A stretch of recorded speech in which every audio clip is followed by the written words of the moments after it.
What's going on? What's crack-a-lackin'?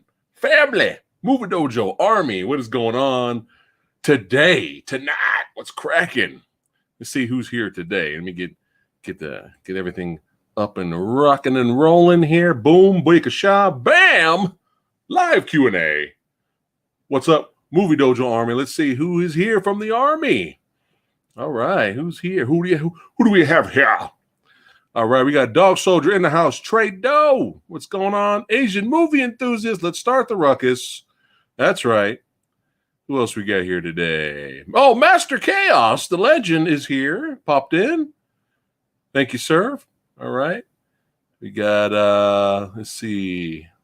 Oh, Asian movie enthusiast like Psycho Gorman and FVW. All right. He said both good movies. He enjoyed those. Cool. All right. All right. Well, thanks for stopping by, Chaos. We appreciate it, man. We appreciate it. Dog Soldier says they were okay. We'll be giving our reviews on our podcast next week. We're probably going to review, because Lady Fat Blood's really busy this week. 30 badasses hanging out. Thanks for hanging out with the old samurai tonight, talking movies and all the good shit. All the good shit. Jet Jaguar is happy that you are here. He is happy. But yeah, probably this Friday we'll do our review of Psycho Gorman, and then it's gonna be interesting. You know how Lady Fat Blood is. I have a feeling we're gonna differ a little bit, but I understand her concerns. But yeah, we'll get into it though. You'll find out. You'll find out what our review is. So I have a feeling we're both gonna be topsy-turvy, but that's fine. We're always honest, even if we disagree. All right. Let me catch up to you guys. Gilbert in the house. Last Gen in the house. Gojira 851. Gabriel. Ray. What's going on? And now I'm going to leave the comments in a way to where I don't have to touch anything unless I have to highlight something. And that way I can keep up with you guys. Unlike last time where StreamYard was fucking everything up. It's like, I'm trying to look at one comment. All of a sudden just whoop. Now I got to go up and find you guys. But yeah, Scatman Stoops in the house, hanging out. Gene, Kevin Lambert.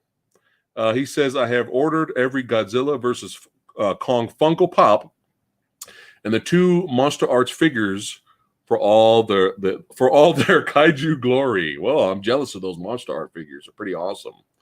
I think Lady Fat Blood, she tried to get she pre-ordered the they're about this size. Actually, you know what? I think they're bigger than these. Actually. They're like the Super Pops, and there's like a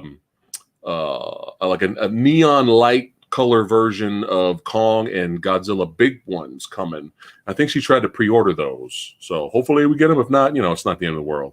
Oh well, thank you, Gene. Thank you. Oh, Severia's got the same Jet Jaga. Oh shit! ETN in the house. Celebrity. YouTube celebrity in the house. Thanks again, my brother, for helping me out earlier. Really appreciate it. It's always great to see you. Scatman says, badass hair. Well, thank you. Thank you. Jonathan says, thoughts on Scanners. Great. Great movie. Gotta love you some Michael Ironside. And possibly, it's debatable, but possibly the greatest head explosion in movie history. Can't really argue against it. But yeah, but it's good. I enjoyed it. I did not see the sequels though. I know it was Scanners 2 and 3. I have not seen those. Kevin Lambert says there are 2 Super Pops and the rest of the normal. Okay, so they are the big ones. Okay, like the huge ones. All right. You're a celebrity to me, my friend. I'm still your young Padawan. Tommy Gibbons says, Fat Samurai, how you doing, man? Was just wondering what your thoughts on Pumpkinhead, if it won on the top 10 of all time. If it's a creature feature list, sure, you could put Pumpkinhead on there for creature features. I really like Pumpkinhead. I know that was Stan Winston's directorial debut, and obviously he designed the monster. That's why the monster still looks awesome till today. It still holds up. My only problem, and I like it. It's a great creature feature. My only problem with it was it felt like a soft R, And for something that huge, creepy, and intimidating and fucking real, that thing was walking around the kitchen and shit. It was fucking real. I wanted to see him like crush people's heads, like rip arms off. Like it seemed very tame for an R-rated movie. Other than that, though, it's one of the best creature features out there, definitely. So, what's going on, Sean? It's cracking. Kevin says, "Have you watched the latest Bruce Willis sci-fi film, Breach?" No, I did not. I did that trailer reaction to it, and I've heard nothing but horrible things. So I don't know if I'm actually going to review that. What's going on, Michael Thomas? Oh, I really like WandaVision, Michael Thomas. I enjoyed it. It's getting better, man. It's getting way more interesting, and I hope it goes dark. I hope it turns dark. I really do. It'll make you go back to the beginning of the show and appreciate what they were trying to do in the beginning with the goofy throwback type of sitcoms and stuff like that. But if it goes dark, it's going to be cool. All right. Gene likes Pumpkinhead. All right. Lopsided. You are the king. You are King Badass, sir. Let's see who we got here. Lewis, what up? All right. Dog Soldiers Pumpkinhead is awesome. Sean Holmes says, Phat Samurai, what is your opinion on the video game turned movie Need for Speed? I've never seen it. I've never seen Need for Speed. But it's funny you mention that because today I just watched a movie that co-starred Adrian Paul. Did you guys know that, Breaking Bad, Adrian Paul was in Exodus, Gods and Kings? Yes. And the reason why I'm watching it is because tomorrow, make sure you guys are here tomorrow, 6 p.m. Pacific time. Me and Ranjit, the badass film director, action movie director, we're gonna do two Is It Really That Bad episodes: Exodus, Gods and Kings, and 47 Ronin with Keanu Reeves. So make sure you guys are there to hang out with us tomorrow. So, all right. Yeah, there's a bunch of sequels, Severio, but I've never seen them. Mike Swift, that's what I'm talking about. No, I did not see the Royal Rumble. I just caught the highlights. Let's see. Gabriel, what's cracking? What was the last movie that made you legitimately scared to the point it made you look over your shoulder a few times? I can't really think of one. I always go to Rec. In terms of getting the chills because we didn't know what we were going to watch. And, we watched it subtitled. We didn't know what we were going to watch. We didn't know what kind of movie it was. So we watched it with the lights out and the sound up. And I was like, oh, this is fucking cool, man. Like, this is great. But that final act, when that thing came out of the attic, I was like, what the fuck is that? That was my reaction. What is that? Fuck this shit. We're having fun. We're having fun like that. But in terms of like looking over my shoulder, I don't know. All right. Let's see. You have yet to watch 47 Ronin? Well, Trey, you know how it is. We're always honest. You never know. We may differ. Me and Ranjit may differ. He may love it. I may hate it, or maybe vice versa. You'll have to find out. Well, thanks for popping in, Doug. Appreciate it, man. I appreciate that. Come back later, buddy. Hang out with us. Kelly Kells. My day was very well done. What am I, a steak? I hope your day was well as well. I can't talk. I can't talk here. Scat man. All right. Yeah, we're gonna do. Is it really that good? I just gotta. Me and Rob have to sit down and we're gonna have to plan how to get Lady Fat Blood to do Avatar. That's the perfect movie to kick off the new series. It's the perfect movie.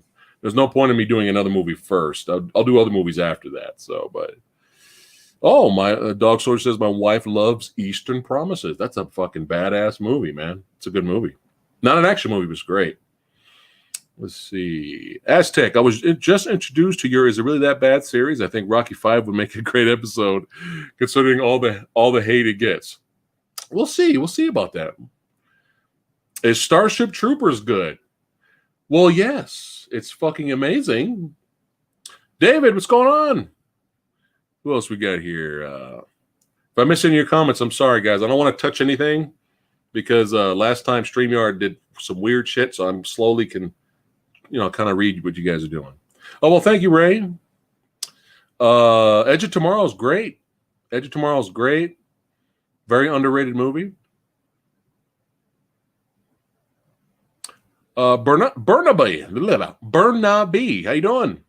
I've only seen the screenshots, Hopefully it's badass, the new Mortal Kombat movie. I mean, you got Henry Sonata as a Scorpion. You got Joe Taslim as Sub-Zero. I mean, hopefully it's badass. As long as they bring the fights and the fight choreography is badass and it's brutal, I'm there. I don't need a huge, big budget special effects world.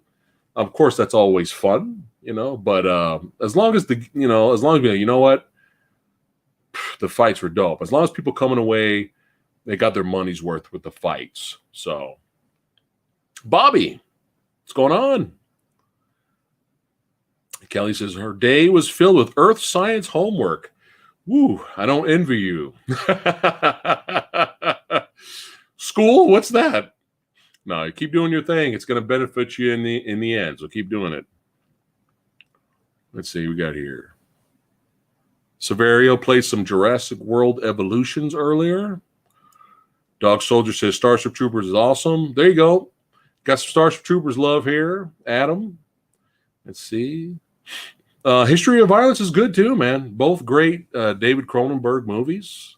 Eastern Promises and History of Violence. They're both badass movies. Vigo is great in those. Thomas, what's cracking? What's going on? Let's see. Andrew says, should we see Rodan and GVK? Does it mean something that they should Kong kick ass that much in the trailer? Is it a total opposite in the movie? Well, I think a lot of us were kind of thinking that there might be like one more trailer, right? Released, or a teaser or something like that, released before the movie comes out, maybe, and maybe they'll show Godzilla getting more hits.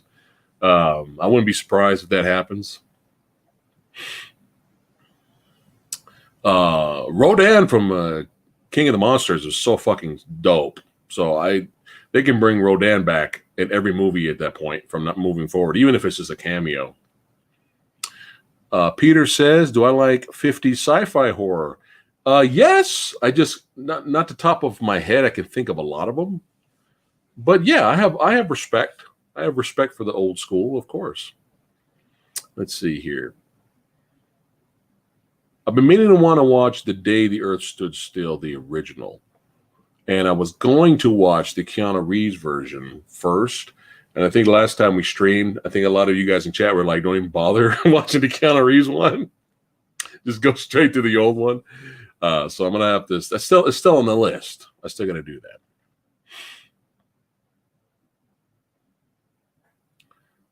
Let's see here. Make sure StreamYard's not screwing it up. Come on, StreamYard. What are you doing? StreamYard is screwing it up again. Oh, all these comments. I'm not seeing them. All right, let me try to bootleg up here and get back on it. No, I haven't. I have not seen Little Things. I heard it's kind of sucky, actually. Have I seen the 1990s movie Final Mission? Final Mission. Remind me which one that is, Sean. I maybe have seen that. I really like Nightbreed. It's a fun horror fantasy. I seen the uncut version, which I'm very happy that was my first experience with the movie, because the theatrical, they butchered it. They destroyed that movie. But it's a fun horror fantasy flick. I enjoyed it.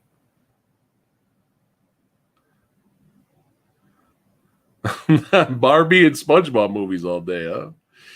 Oh my god. All right, let me catch up to you guys again. This is ridiculous, this thing. Oh, we got Goji in the house. What's going on, brother? Thanks for the dono. All right, what's up? Watching Disarmament. What's that one? Let me know what that is. All right. Tribal Chief in the house. All right, I'm going to leave the mouse here so I don't miss any people. ETN, Mr. Rob says the next trailer will be King Caesar. What's going on, Rez? What's cracking? Caesar, Caesar. But you got to have fucking like 30-minute song though, man. You know, you got to have a 30-minute song because Caesar's like, you know, you wasted my time. You know what I'm saying? 5-minute song, you wasted my fucking time. You need to come sing my damn motherfucking theme song, right? You got to please me, otherwise I ain't coming out.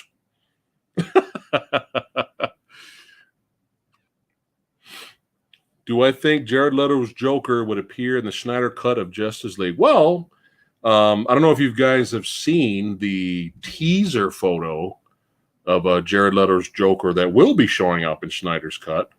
I heard a rumor, guys. Let me know in chat. Let me know in chat right now. I heard a rumor that the Snyder Cut is officially rated R. So let me know so I can read over here. Let me know if you guys have heard that. So Mike Swift says the little things isn't that bad. I think it's more of they said it's just really generic and bland, but you know, everybody's different. Everybody's different. Let's see. Facts. The song better be half the movie. Oh, Alexis in the house. What's going on? Do I have a favorite movie soundtrack? Kevin is asking. Ooh, man. I have so many.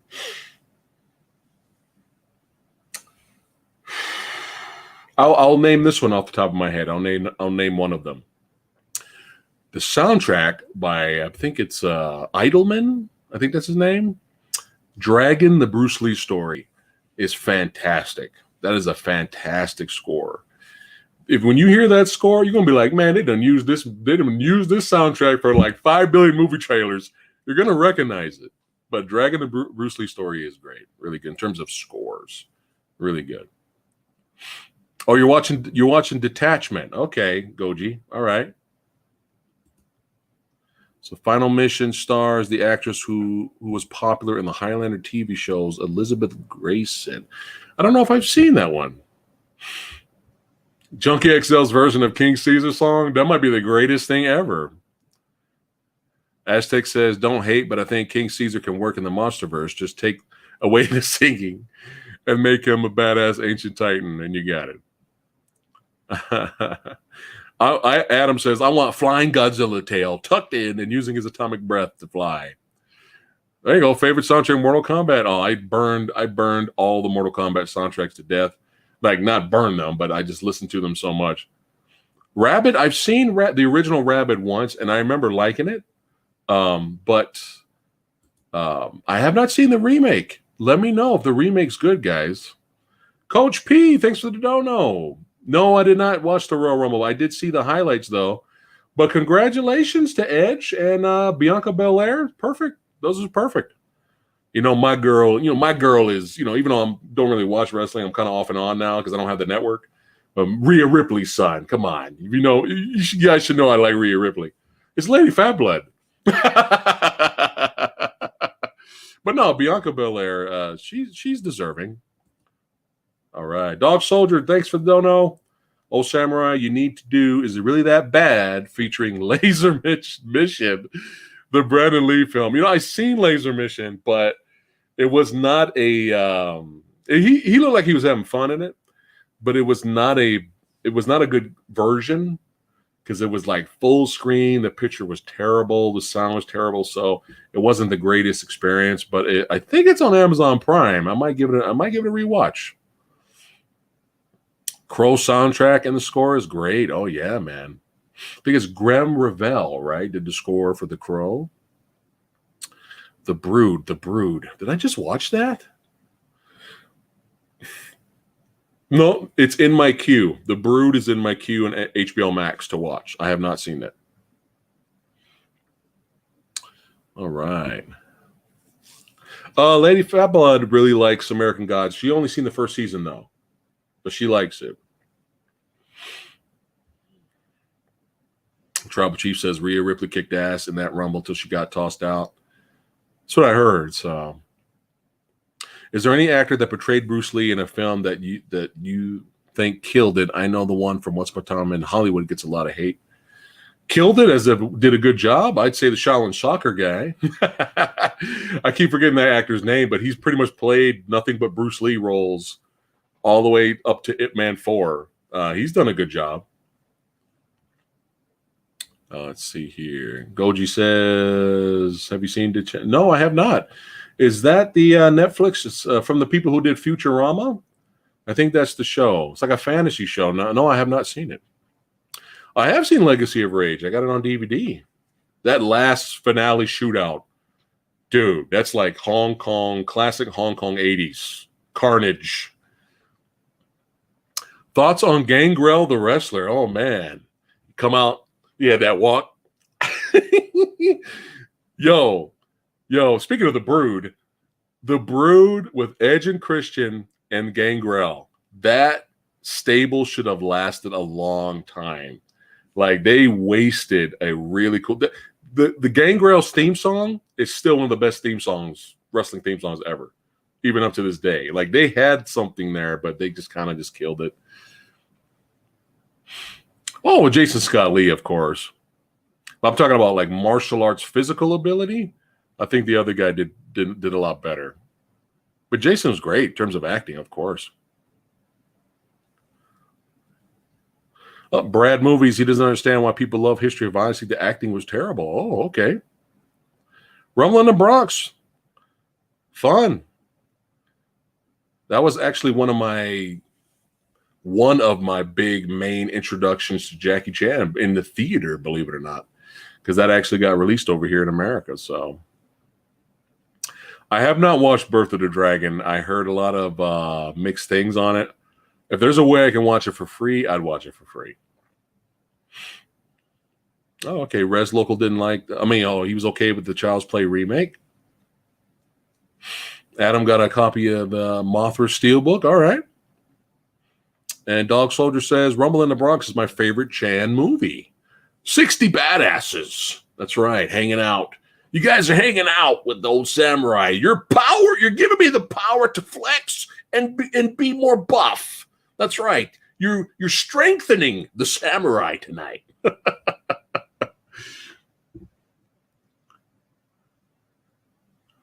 American History X is a great movie. Really good. In terms of acting, just really, really, really good. Kung Fu Hustle. Another classic, man. Another classic. All right. Goji says Disenchantment is really good. It is as good and maybe even better than Futurama. Oh, wow. Wow. Okay. That's a tough act to follow, but I'm going to have to check it out. Mongol music rules. Just give me Jet Jaguar. This guy. Just give me Jet Jaguar and I'll be happy. Yo, Sherry.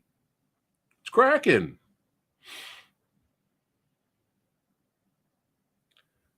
I didn't know Vampirella was a girly movie. Are you talking about the really bad comic book movie that was like terrible? Is that what you're talking about? Where Talisa Soto Katana from Mortal Kombat played Vampirella? Hey, which Vampirella are you talking about? That's right, Trado. You guys are pumping me up. You're making me buff. You're feeding me the power. That's right. Rest in peace, Hal Holbrook there. Thanks, Sonic Child, for the dono. Last Gen, I like Aliens more than Alien. All right. The Man Hammer says Gangrel's theme song was badass. Let's see what we got. Which Raid movie do you like better? 1 or 2? Mine favorite is 1. I'm going to say it's a tie. Because believe it or not, for me, it's a tie. Believe it or not, it's 2 totally different type of movies. One is straight action, very little plot. And the second one is like fucking Goodfellas. I mean, not as good as Goodfellas, but what I mean is the second one is straight up Scarface gangster drama. It's 2 totally different movies. But yeah, if you like the first one, I can't argue with that, man. It's one of the greatest action movies ever made. Let's see. Thoughts on The Crazies? Believe it or not, I've only seen the remake. I have not seen the original Romero one. I don't think she's seen it. If she's seen Vampirella, that's probably on TV. She probably forgot about it. Adam, thanks for the donation, brother. Thoughts on the Godzilla anime trilogy? I watched them and I was like, eh. You know what? You're a lot stronger and braver than the old samurai here, because I couldn't even get past this. Like I finished the second one, then I tapped. I was just like, I just so uninterested. Just, some people say it's good if you finish it, but I kind of lost interest. Thanks again for the donation. All right. Marantau versus chocolate. I'm going to say chocolate, only because, the Marantau crew did better things later. They did the Raid and the Raid 2, and unfortunately, the chocolate martial art badass actress that I'm horrible with names. Unfortunately, she never did anything better than that. So chocolate is special because she was kind of like the female Tony Jaa for a time. So I kind of miss her. I kind of wish her seeing her and things. Nate, what's going on, brother? Thanks again for the dono. I see the fucking ruckus has started already. What's going on, Nate? Thanks for popping in, you guys, hanging out with the old samurai. All right. Let's see. No, I haven't really looked into Superforce, Sean. Thoughts on Backdraft? Great movie, great thriller. I heard the sequel is atrocious. I haven't even bothered watching it. Oh yeah, Storm Riders, yeah, good. That was a lot of fun. I enjoyed that.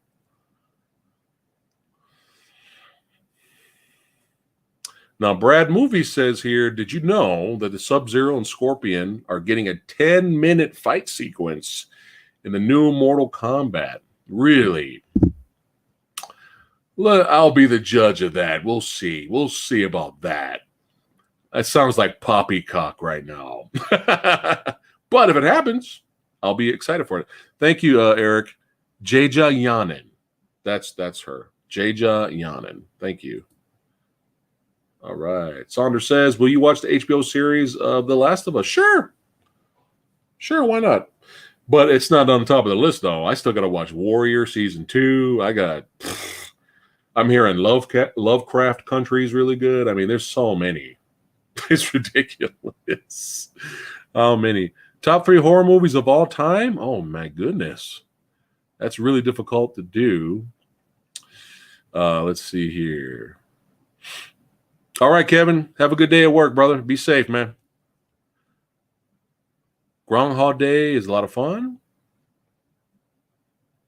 So you got the Storm Riders and the sequel. Yeah, I haven't seen the sequel. All right, cool. That's good to know the sequel's good. Michael Coffey, what's going on, brother? Thanks for the dono. He goes, okay, Mr. Samurai, good sir. What was both the last unknown gem you had? No expectations of that. Well, what blew you away? Also, the reverse movie you were let down by. Oh, recent movie that I enjoyed.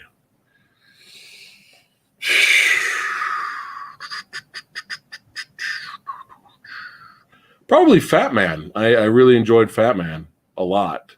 I enjoyed it probably more than I should, but I enjoyed Fat Man. The reverse effect? Well, Shadow in the Cloud. There you go. There you go. Shadow in the Cloud, man. Peninsula. I was aware of the 90s Total Recall show, but I have not seen it. Let's see here. All right. Cowboys and Aliens. I want to revisit it. I've only seen it one time, and I'm conflicted because everything is so well done. The acting is really good. It could have been a Western on itself. You took out the aliens, it still would have been a really good Western. The special effects were fun, but something felt off. I don't know what it is, like in terms of like, I don't know. I kind of wanted it to be better, but maybe my expectations was too high at the time when I saw it in theater. I like to rewatch it though. That might be a future. Is it really that bad? But I mean, I'm sure that's probably rated high, right? Let's see. Let's check. Manuel, what's going on, man? Let's see. Peninsula Drift. Cliffhanger. Classic Stallone action 90s movie. Gene, I started watching me and Lady Fablet started watching. I almost said Waterworld, Westworld. We started watching it, and the first season we were really hooked. And then we fell off from the show. We didn't have time to watch it. We didn't have HBO, so we didn't have time to catch up and watch the second and third season. And now I don't know if I want to return to it, to be honest, because I've heard very mixed things about the Westworld show. So I'm kind of like, I'm kind of bummed out. I don't know if I want to return to it. Let me know if it's still good, though. All right, here we go. Cowboys. Let's see this. Here we go. Cowboys and Aliens. 2011, Daniel Craig. Let's see what the rating is here.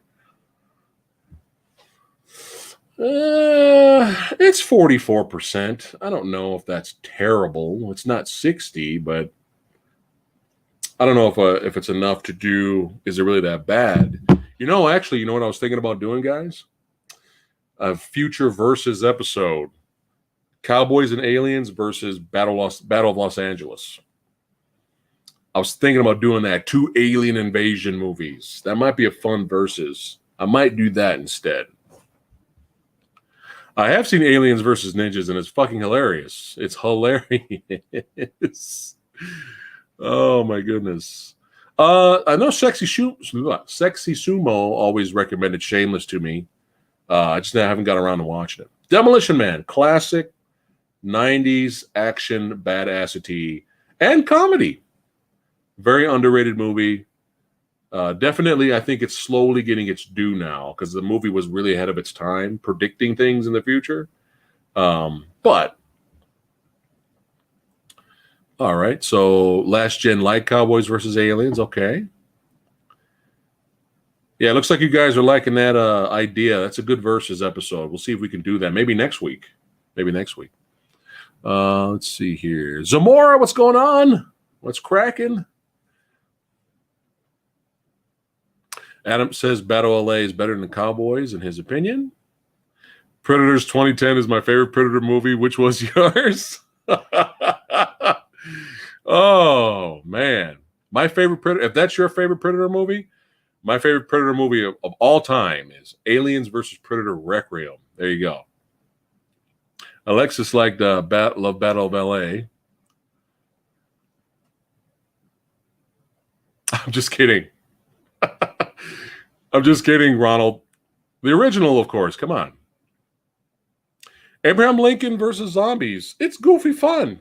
You know what? You know what's weird about that movie is once you accept and get over the fact that, okay, they're doing what they want with history, and Abraham Lincoln is like a fucking vampire hunter, right? The first half of the movie, once you accept the big dumb fun, it's actually pretty good. But then when it turns into a legitimate Abraham Lincoln movie, the second half, and the guy's like trying to become president and all that, it was just kind of like, it felt like a totally different movie. And then at the very end, they were like, oh yeah, we got to have Abraham Lincoln kill vampires. So it was just kind of like, it was all right though. I mean, I have it on Blu-ray. I got it for like cheap with like $5. 71 badasses feeding the traps, son. You're feeding the traps with your badassity, joining the samurai tonight. All right. King Palma loves Paranormal Activity. Brad says, the only thing that worries me about the new Mortal Kombat movie is the main character is someone who isn't in the games. He's a character named Cole Young. I saw that. We'll see about that. You mean you could introduce a new character? There's like 5 billion characters in the universe, but I don't know. I forgot who brought up Birth of the Dragon earlier, but that was one of the big complaints I heard about that movie was that you kind of followed somebody else and not Bruce Lee, and it kind of felt like a waste of time. So hopefully we don't get that with this new Mortal Kombat movie. So hopefully it's good.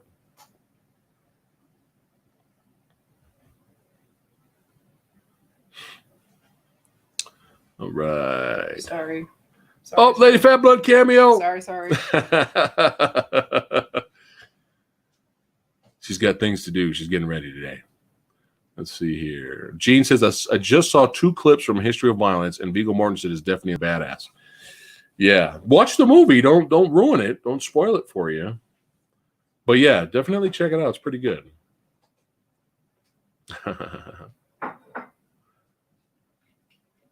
All right. Cole Young will become the young striker. Oh, striker. Might be a really young Johnny Cage. I did not know there was a novel of Abraham Lincoln, Vampire Hunter. Interesting. Point Break, classic. Classic. Shaolin Soccer versus Kung Fu Hustle? I don't know. I don't know if I would make that a versus because I love those movies too much. It'd be kind of difficult for me to choose a winner. But let's see here. Michael, he says, okay, wife Nancy has to have your thoughts on Bram Stoker's Dracula and John Carpenter's Vampires. She loves both films and says they are not discussed much. I mean, Bram Stoker's Dracula, when you're talking about mainstream Hollywood, it's a decent budget release theatrically, is probably my favorite Dracula movie. Because you got to remember, people have their favorites, right? They got the old school Christopher Lee ones, right? You got the Bela Lugosi one, right? Even the Frank Langella one is actually pretty good. Check that out. But there's something about the Bram Stoker one and Gary Oldman's performance is like, it hasn't really been topped since. And I was on Gorekeeper's YouTube channel yesterday, and we were talking about that a little bit. And just think about it. We had Dracula 2000 with Gerard Butler. We had the guy, what's his name, Dominique, from in Blade Trinity. I mean, we didn't really have a lot of impressive Dracula movies or people playing Dracula after Bram Stoker's, but it's great. The soundtrack's amazing. Let's see here. John Carpenter's Vampires is fun. It's fun. And chat pointed it out to me that's right. Terry Silver, that's right. From Karate Kid 3. The best part about Karate Kid 3, here we go. This guy right here. Yes. The best part about Karate Kid 3. That's right. He is the main head vampire in John Carpenter's Vampires, which is pretty funny. John Carpenter's Vampires is probably his last great theatrical run. It's a fun movie. All right, Gene, have a good one. Thanks for hanging out. All right, let me catch up to you guys' comments here. Oh, yeah, Tom Cruise's The Mummy was garbage.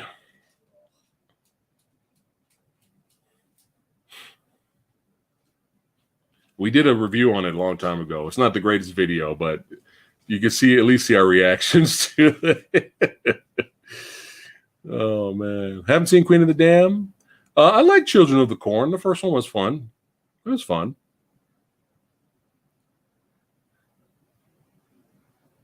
I don't know. I mean, when I spoke to the director, Ranjit, don't forget he's going to be with me tomorrow. Maybe he might have an answer for us. So make sure you guys show up if you have any questions for him. But I think he's waiting. So maybe mid-year, maybe this summer.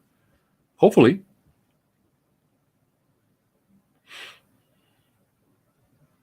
I heard about George Romero's Night Riders. I saw the cover and I was like, is that Ed Harris dressed as a knight, like medieval times? And he's like on a motorcycle. And is directed by George Romero, and I'm like, why have I not seen this movie? It's on the list. It's on the list. So, oh man.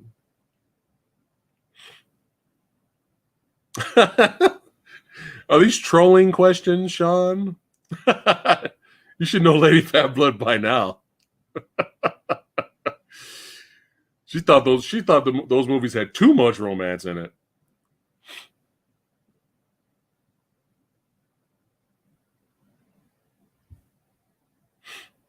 Starship Troopers classic, man. Oh, so Tom Savini's also in Knight Riders? Well, now I really got to watch the movie now. 30 Days of Night, that's another good one.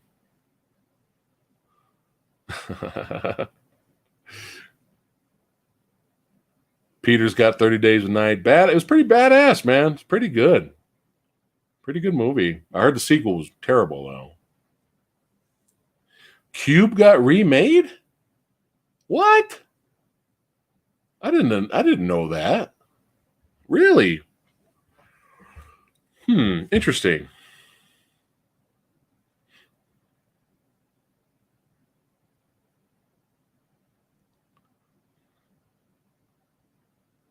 Recommended me to watch Queen of the Damned, huh? Oh, Shaolin Soccer destroys Kung Pao. Sorry. Nice try, though, for a Versus episode. Or is it a really that bad episode? But Kung Pao's got some funny moments, though. Kung Pao's got some funny moments. Mel Brooks' Blazing Saddles is one of the greatest Western comedies of all time. Of all time. Okay, so Michael says the 30 Days of Night sequel was trash. Okay. So the Dead Guy says it's coming out this year in October. A remake of Cube. Have you guys seen Cube? That's a good movie, man. It's a good, smaller budgeted film. Really good. And we were talking about it the other day. How come we're kind of surprised it never had a remake, and here we go. I guess it's coming out in Japan. Hopefully they do it justice. Hopefully they don't fuck it up.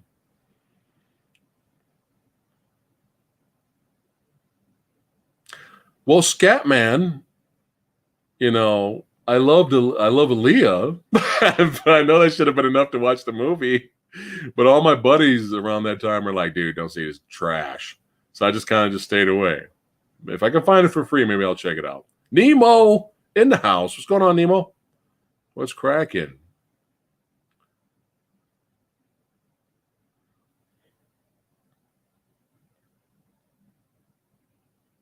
I have no idea, Sean.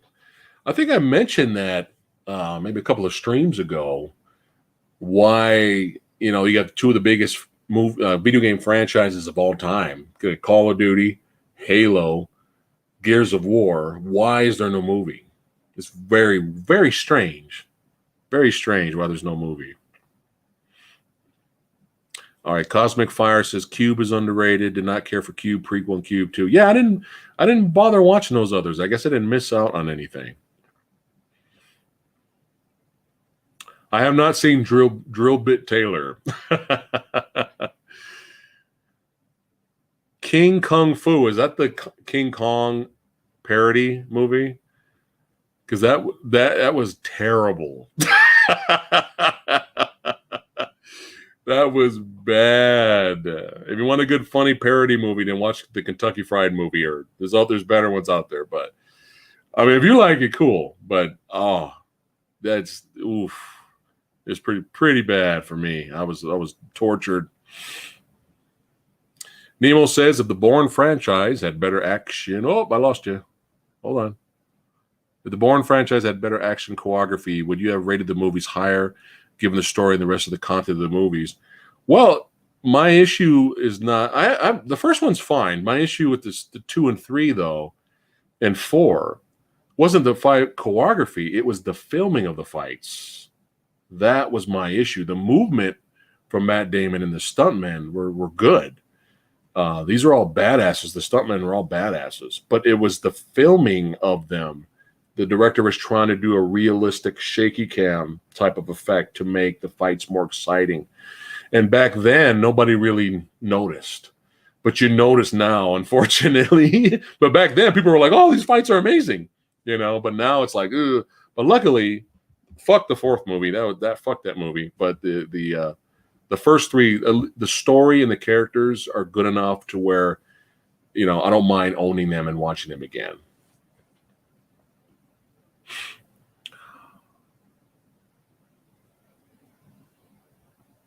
That's true, Michael. Maybe it's a good thing they have not made those movies of those video games. All right. Oh, I'm probably going to wait till I get a PS5 in the future, probably a year from now, before I start buying next gen games. What we got here?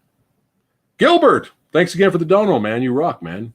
If you ever doing something and you want to listen to something really good headbanging music, I recommend the soundtracks for Doom 2016 and Doom Eternal. I have heard several tracks of at least the first Doom and the Doom's 2016, and I was like, yo, this is like the fucking shit. Could you imagine if we got a music like that for a fucking action movie? Oh my god, yeah. I would love to own those. Maybe I'll buy them. But it's good to know the second one's good too. But yeah, thank you, Gilbert. Simon, thanks, brother. Have you heard Jeffrey Wright is voicing Batman on HBO comedy podcast? No, I did not. I did not hear that. That's funny. All right, let me catch up to you guys here. There we go. I'm all caught up. Max, I'm kind of caught up. Here we go. Steven Seagal movie trailer called Cock Puncher. Check it out. Hilarious on the what? On the Onion movie. Oh my god. Oh, is that all the highlights of him busting people in the nuts and shit? I think I heard about it. It sounds funny. Let's see here. Demons, yeah. That's another good soundtrack. I'd buy that soundtrack. I would do that. All right, Nate Dogs. Thanks for stopping by, brother. 75 badasses hanging out with the old samurai tonight. Peter Berg was the main character in Shocker. Yeah. All I remember of King Kung Fu is the goofy Wichita song? I was in a lot of pain watching that. I'm trying to not remember it. I'm sure there's probably a few parts I chuckled. Let's see. I have seen the extended version of BBS. It's a lot better. True Lies, classic action movie, classic action comedy, classic Arnold Schwarzenegger movie, and a classic James Cameron movie when he made good movies before he ruined his career with Avatar. All right, there you go.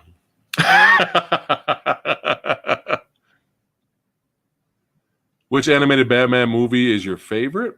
Oh my goodness, there's a lot, but I like the Red Hood one.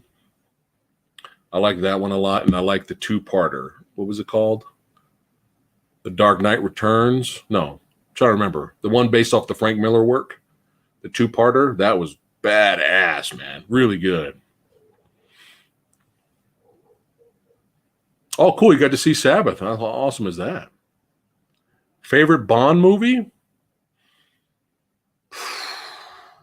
I'll have to do by era. Roger Moore would be For Your Eyes Only. Spy Who Loved Me is really close. Let's see. Goldfinger for Connery. Magic Secret Service isn't that bad. License to Kill for Dalton. And Golden Eye for Pierce, and Casino Royale for Craig. So I'm cheating. Sorry. Michael, we got here. Hold on. We remember your anger to the VC cars in the Train to Busan review. PTSD like. Do you remember Gladiator with young Cooper Jr. 80s or 90s film? Yeah, well, that was one of the very first early Is It Really That Bad episodes. We did Gladiator. So if you're curious, make sure you check that out. That was like first couple episodes when we first started it. Favorite Godzilla movie? GMK and Tokyo SOS do this. They do this all the time for me. I have not seen Night of the Lupus. I have not. Small Soldiers, I saw that in theater. I was okay with it. It had its moments. I was okay with it. Yeah, Dark Knight Returns. All right, thanks, Max. It's been a while. Oh, man, those old Sinbad movies. It's been years since I've seen those, but yeah. Ray Harryhausen. That's my guy. Clash of the Titans, baby. All right. Thoughts on Suspiria and the remake? I still have not seen the remake yet. But the old, it's just so beautiful. The original Dario Argento movie is like visually insane. It's so good. It's a good movie. It's a very solid movie. Oh, Mask of the Phantasm. That's another classic.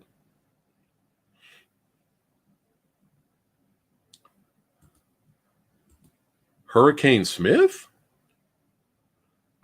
Which one is that one? Here, I'm going to check real quick, chat. Hurricane Smith. What is that? Is it really that bad?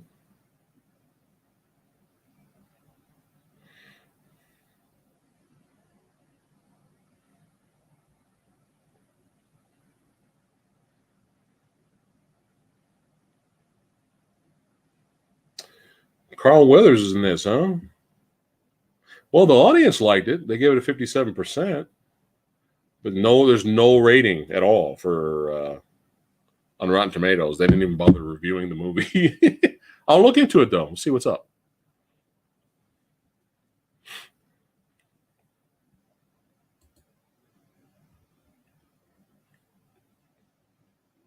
You know, I love the first basket case, Jonathan. It's hilarious. It's so funny. It's so funny. You know, I don't, if I've seen the sequels, I don't remember them. Maybe I'll check them out one day. But as long as I got that first one, I'm good. Splinter Eye. What's going on?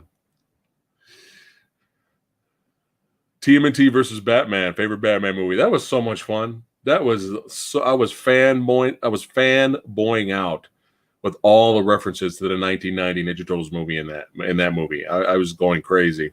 It's a good, really good movie. Favorite Dragon Ball Z villain? Cell. Cell's my guy. Oh man, Phantom of the Paradise. We actually watched that earlier last year. I bought it on Arrow, and we've never seen it before, and we had fun with it.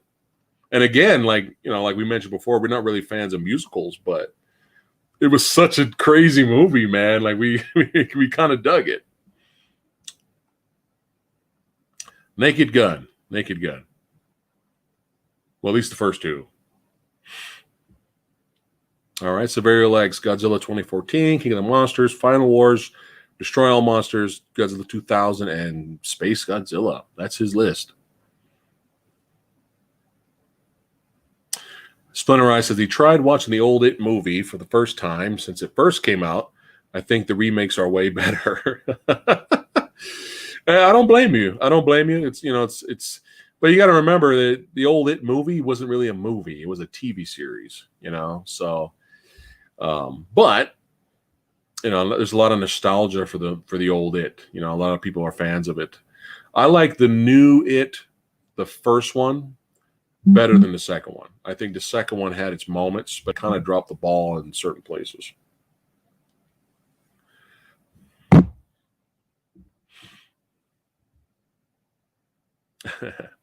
Eric watched Guns Akimbo Slice recently.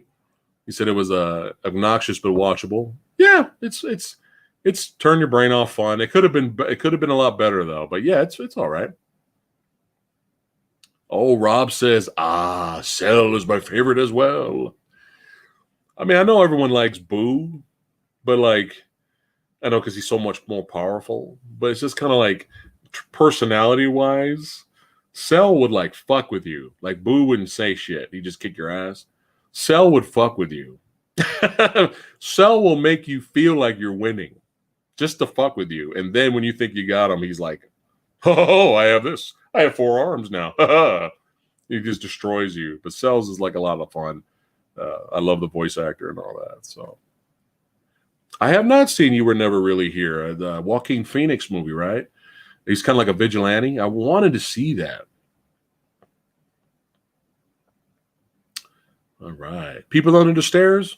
Very underrated Wes Craven film. Very underrated.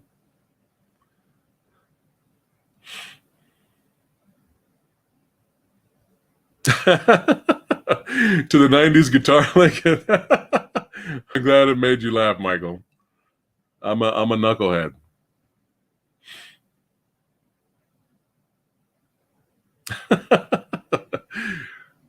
Frieza's my guy now, especially with Dragon Ball Super. Frieza's great now. Like I'm more of a fan of Frieza now than during Dragon Ball Z. Broly's pretty bad. He's pretty badass too. Both versions of Broly. Michael says best Dragon Ball moment hands down was when Vegeta sacrificed himself to Majin Buu and hugging Trunks for the first time. Yeah, that's one of the iconic moments from the show. All-time female badass, Ripley or Sarah Connor? Oh, it's heartbreaking. It's a tie, damn it. I'm going to cheat. I have not seen The Devil All the Time. Was that the Tom Holland, Robert Pattinson movie on Netflix? It looked like, if that's the same movie, it looked interesting. Interesting, like in terms of dramas. It looked interesting. So I might be wrong, though. That might be a different movie. Tales from the Hood is one of the greatest horror anthology movies of all time. And it's fucking hilarious. I tried to watch the second Tales from the Hood. I couldn't even get halfway. And I heard the third one's better, but it's still not great, though. So I don't know. Maybe if they're free to watch later, I'll check it out. Deadly Friend. Who remembers Deadly Friend? Who remembers? Yes, there's a movie out there directed by Wes Craven. Yes.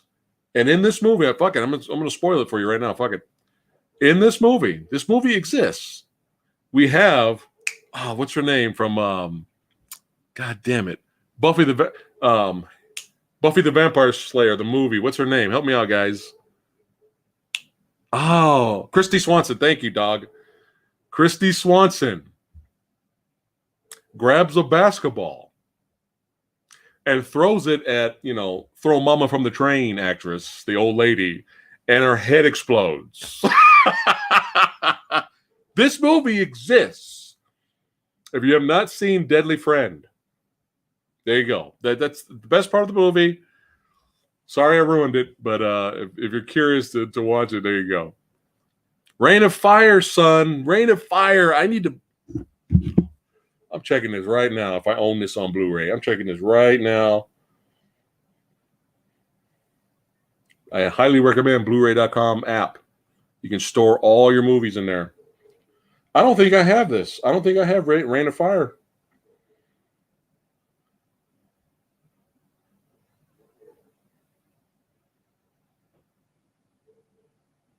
No, I don't have it. Fuck. Thought I had it. Oh, well. I'll have to remedy that. Book of Eli. Good post-apocalyptic movie. Some good fighting in there. I was a little concerned at first. Like the first half of the movie, I was a little bit concerned. I was like, is this a Pure Flix movie? Like, are they going to be playing this movie in church? Like, what is this movie? But the second half to the end, I was like, okay. All right.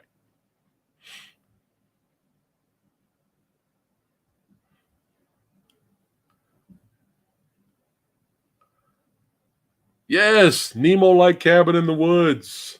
Yes, glad you enjoyed that. Rambo says, yeah, the studio rewrote and butchered Deadly Friend, turned it from a Starman/drama type into a horror film, and made Wes film those awful dream scenes. Oh, I remember that. I remember for no reason there were these pointless dream sequences because remember Nightmare on Elm Street? I remember that. Poor Wes. I love Mr. All right. In Reign of Fire. He was fucking Diesel, man. Haven't seen sorry. Hubie Halloween. I have not. Hubie Halloween, chat. Should I check it out or pass? I heard mixed things about it, so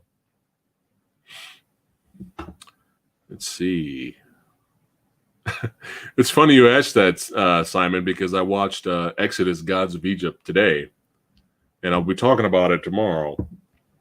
I've only seen Inception once. I was entertained.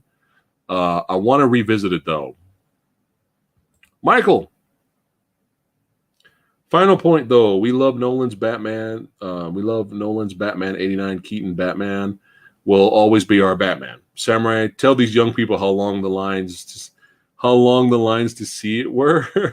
Oh, well, yeah. Well, believe it or not, the one of the longest lines. Well, the classic. I have so much nostalgia for the classic Tim Burton Batmans. Uh, just too much nostalgia for it. But I remember, and the audience was so different then. I remember when Batman Returns, when the bat signal goes off in the sky, and Michael Keaton's sitting there like this, thinking, being a badass, right? Thinking, and all of a sudden the light shines on him from the bat signal, and he does that look, he does that, right? He does that look. People in the theater cheered and clapped. And then, of course, you go segue to him in the Batmobile. People were already cheering in the theater. It was a different audience then. You know what I mean? So nobody cheered and stood up and went crazy in the Nolan Batman movies. I love the Nolan Batman movies. Don't get me wrong. But no one, different time. Eric says, people say that Hubie Halloween is good. I don't believe them.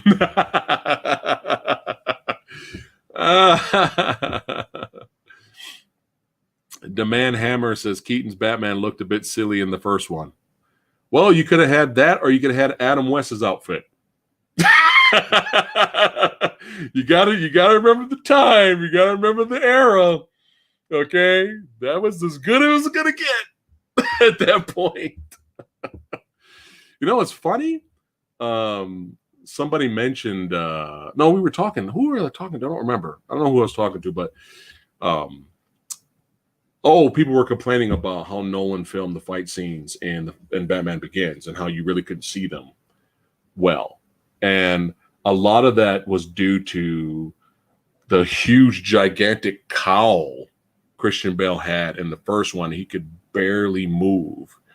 And they had to remedy that, and that's why his suit was a lot more, he could maneuver better in the second one, and then in the fights were even filmed better in the Dark Knight. So we learn as we go, right?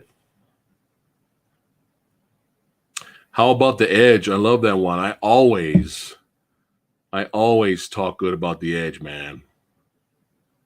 That is like one of the best. If we're talking about The Edge, Anthony Hopkins survival movie with Alec Baldwin, and they have to fight, they have to survive in the forest, and there's a fucking grizzly bear who's thirsty for the blood of man. Is chasing after them. He's hungry, and it's a great movie, man. The Edge is really good, and any movie that has Sir Anthony Hopkins look into the camera and he goes, "We're gonna fight, and tomorrow I'm gonna kill the motherfucker." Any movie that has Sir Anthony Hopkins say lines like that, it gets the thumbs up from Samurai here. I know. You know what? I watched the documentary, Austin, about the Tim Burton's Nicolas Cage Superman. It's so out there and so bizarre. It's nothing I agree with. I probably wouldn't want that to happen, but now I kind of wish it happened because it's so out there and bizarre. I want to see it just to see what it looks like. Like, fuck it. Why not, right? At this point. What one man can do, another can do. Let's see. AJC says, I hope the fight scenes in the new Batman movie are better, hopefully. All right. Have you seen Shadow in Manila and Mark Dacascos and Casper Van with Mark Dacascos? And no, I don't. Oh, wait a minute. Did I see that one? Probably not. I don't remember it, so I'm going to say no, just to be on the safe side. Hey, Adam West was great, though. I mean, he brings a smile to my face. Let's put it that way. Oh, he brings a smile to my face. Thanks, Adam, for the dono. Thoughts on Hell House? I sat down and watched it. A buddy of mine recommended it for me. And I sat down and watched Hell House, and I was like, okay, we got another found footage type movie, right? And I really liked it. I really enjoyed it, especially for a smaller budgeted found footage movie. I liked it. Hated the sequels. Hated the sequels. They should have left it alone. Left it alone. They got too ambitious with the sequels. I hated it. But I hate the third one the most. I was just like, fuck this movie. But I did enjoy the first Hell House. I did like it.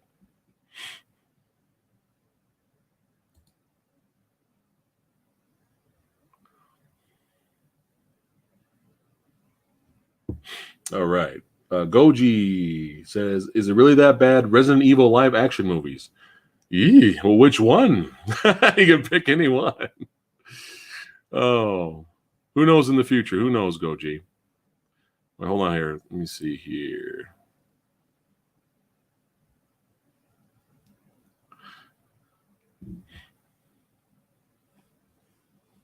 Oh yeah, I meant to go. I meant to go somewhere. When I was talking about the lines. One of the longest lines in the history of me going to the movie theaters, and I'm not making this up, was for Batman Forever. That was one of the longest. I think it was Batman Forever, Matrix Reloaded, and the first Transformers movies. Those were the longest lines I've ever stood in my entire life. Batman Forever's line was insane. It was like out the theater, going around to these stores, back around, inside the theater, upstairs, and coming back around. Like, it was nuts. It was insane, man. Toner, what's going on? Oh, I love UFC MMA. I love it. I love MMA, Aztec. It's the only sport I really watch or try to keep up with. Logan's Run. What's going on? Says, sup, PhatSamuraiGuy. Just got done watching Jiu-Jitsu with Nick Cage and Tony Jaa. Still confused. Well, watch our review of the movie. Maybe that might help you when you get free. Gotham City always brings a smile to my face. Gotta love Jack, man. Jack Nicholson was great. Odds Tom Cruise is flying a shuttle for the next movie, Top Gun 2. Michael says, all the sequels were mad to awful. Please tell us one day you will do a proper review of the original Phantasm. Oh, my goodness. Maybe one day. Love Perfect Weapon. Badass movie from the 90s. I actually met, I got my photo with Jeff Speakman. Very, very cool guy. Very nice guy.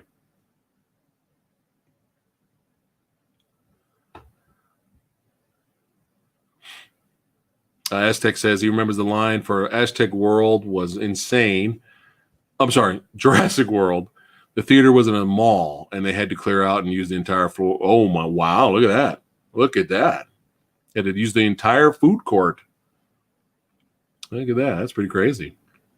Yes, Rambo. Dude. Oh, my goodness. Drive is an action comedy, and it's got some of the best martial art fight scenes from Mark Dacascos in his whole filmography.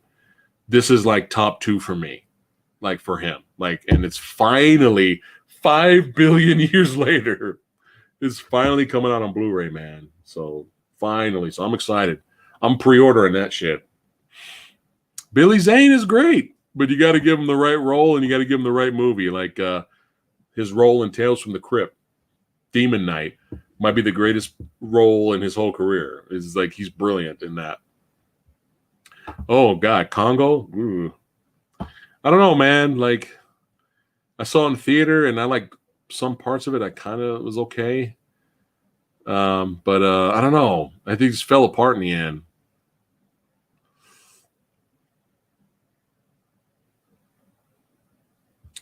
All right.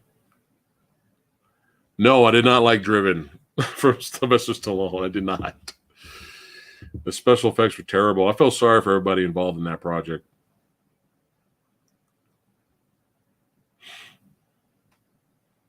Oh, Imran said the longest line he remembers standing in was Star Wars Phantom Menace. I believe it. I think Clone Wars, well, I mean, the Attack of the Clones was pretty long too. I remember.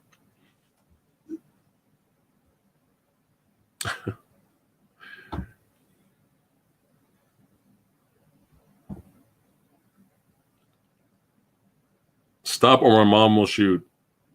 Did you guys know that was a prank by Arnold Schwarzenegger to get back at Stallone? Did you know that?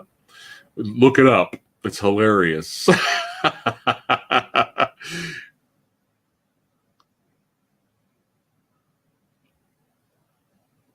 I think I saw that movie with Jeff Speakman versus William Shatner. Oh my goodness.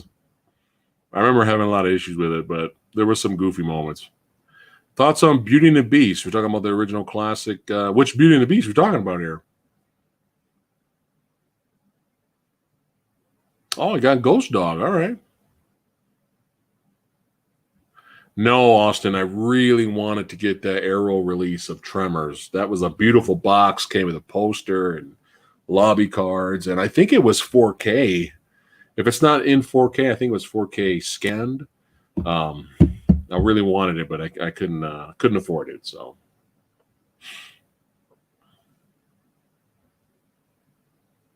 what is the response, Eric? What are we talking about? Sergio? Okay, let me scroll back up here. Have I seen Sputnik? Okay, all I'm going to say is I'm glad you enjoyed it. I'm glad you enjoyed it, Sergio. That's all I'm going to say. At the end of the day, all that matters is what you enjoy. Right? There. I'm a sweetheart. I'm a sweetheart. Oh, here we go. Star Wars A New Hope is the longest line he's ever been. Hey, chat, we're having fun with this question right now. Let me know, what was the longest line you ever stood in? What movie was it for? This is fun. Star Wars A New Hope. Wow, man. I can imagine. Thoughts on Days of Thunder? I don't remember it, to be honest. I think I've seen it and I just don't remember it.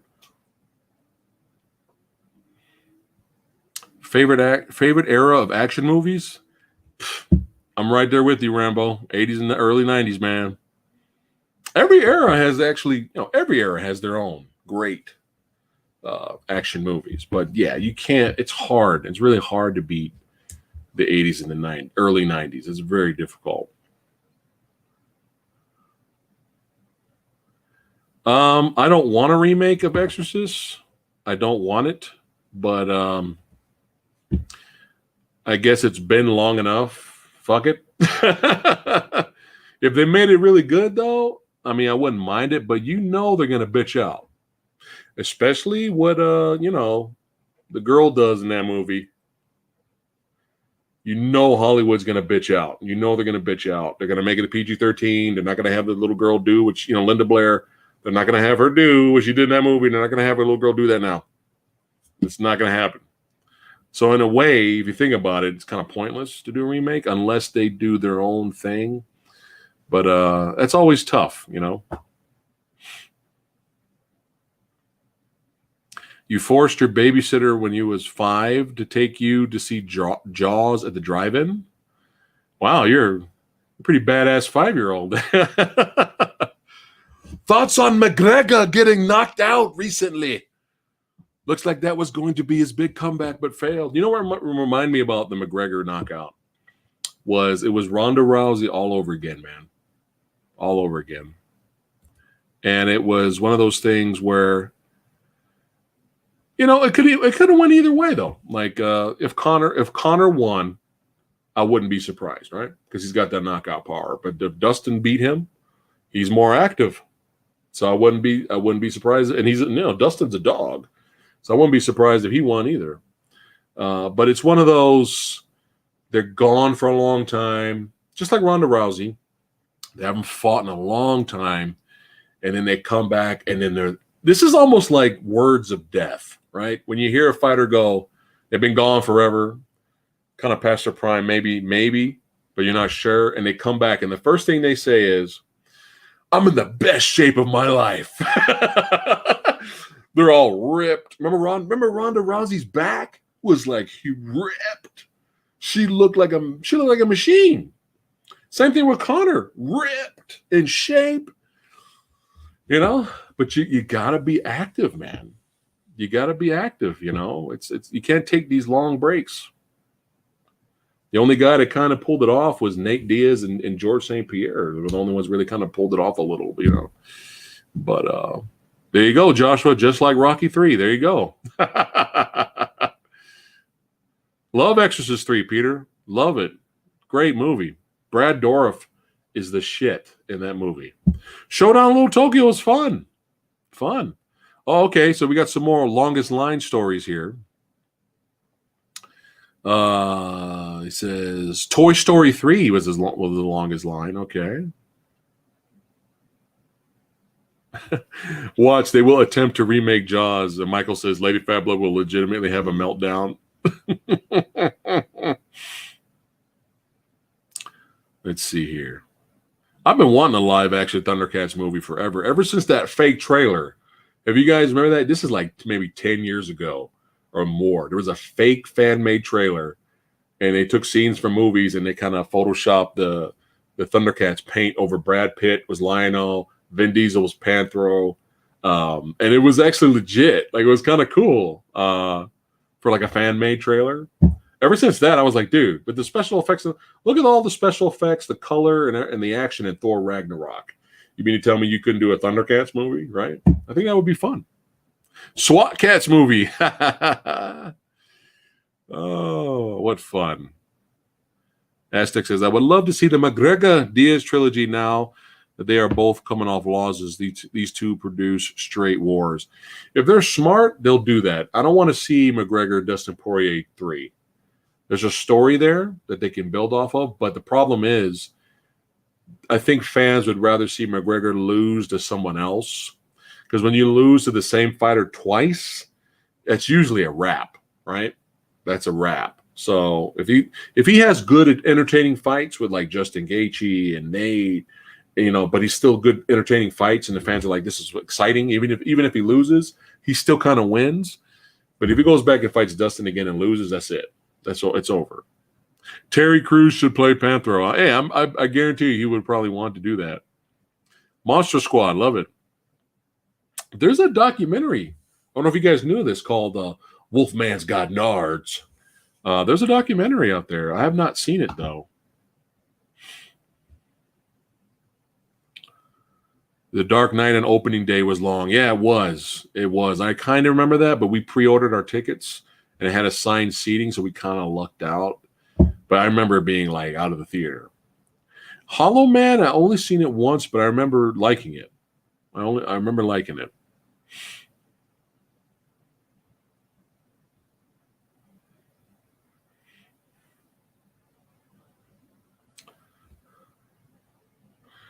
Uh-oh. Check this out, chat. Rambo says, Michael, have you heard that the Mortal Kombat reboot is getting bad test screenings? Have any of you guys heard that news? Well, that's actually a good thing. You know, because maybe they'll just, you know what, fuck it. Fuck releasing it now. We're just gonna make some changes and we'll release it later this year. Right? There's always hope for that, right? Let's see. Titanic was what took over storms in our country. I remember the theaters were filled for almost half a year. Oh my God. We had people here watching it 5 to 6 times. Before that, it was Jurassic Park. Yeah, yeah. Jurassic Park, I'm sure that was pretty long too. It's all right, Michael. You can still cross your fingers and hope for the best, man. It's all good, right?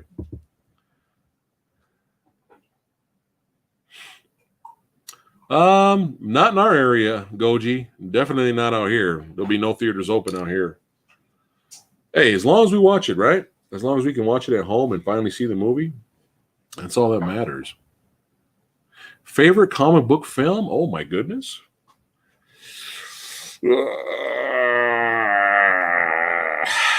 Blade Trinity. Yes. Blade Trinity is my favorite comic book movie. Batman and Robin. That's right. Freeze in hell, Batman. Hey, freeze. The heat is on. Oh shit! I want a car. Lady Chicks dig the car. Lady Fat Blood cameo. Oh man. Dog Soldier, I'm joking. You should know me by now. He said Joshua called it earlier. Lady Fat Blood's hanging out. Oh. Michael says, I disagree. There's something special seeing a film with a room full of unknown people. The movie theater experience has been so missing. Yes, when the movie theater experience is perfect and on point, it's a special thing, right? Like when we went to go see Avengers Endgame, right? And when Captain America caught Mjolnir, when he caught it, the whole theater cheered and erupted. And there's something special and magical about that. But then you got to think about the other side of it, though, too, is people being assholes and being dicks. And you got to think about this. You wait all week. You work hard at your job. You save up your money. You wait several weeks, months for a movie to come out. You go to the movie theater to see it, and you got some fucking assholes over on this side and some fucking punks on this side. And you legitimately get into a brawl fight because they don't want to shut up and security doesn't want to do anything. And then you end up in jail that night.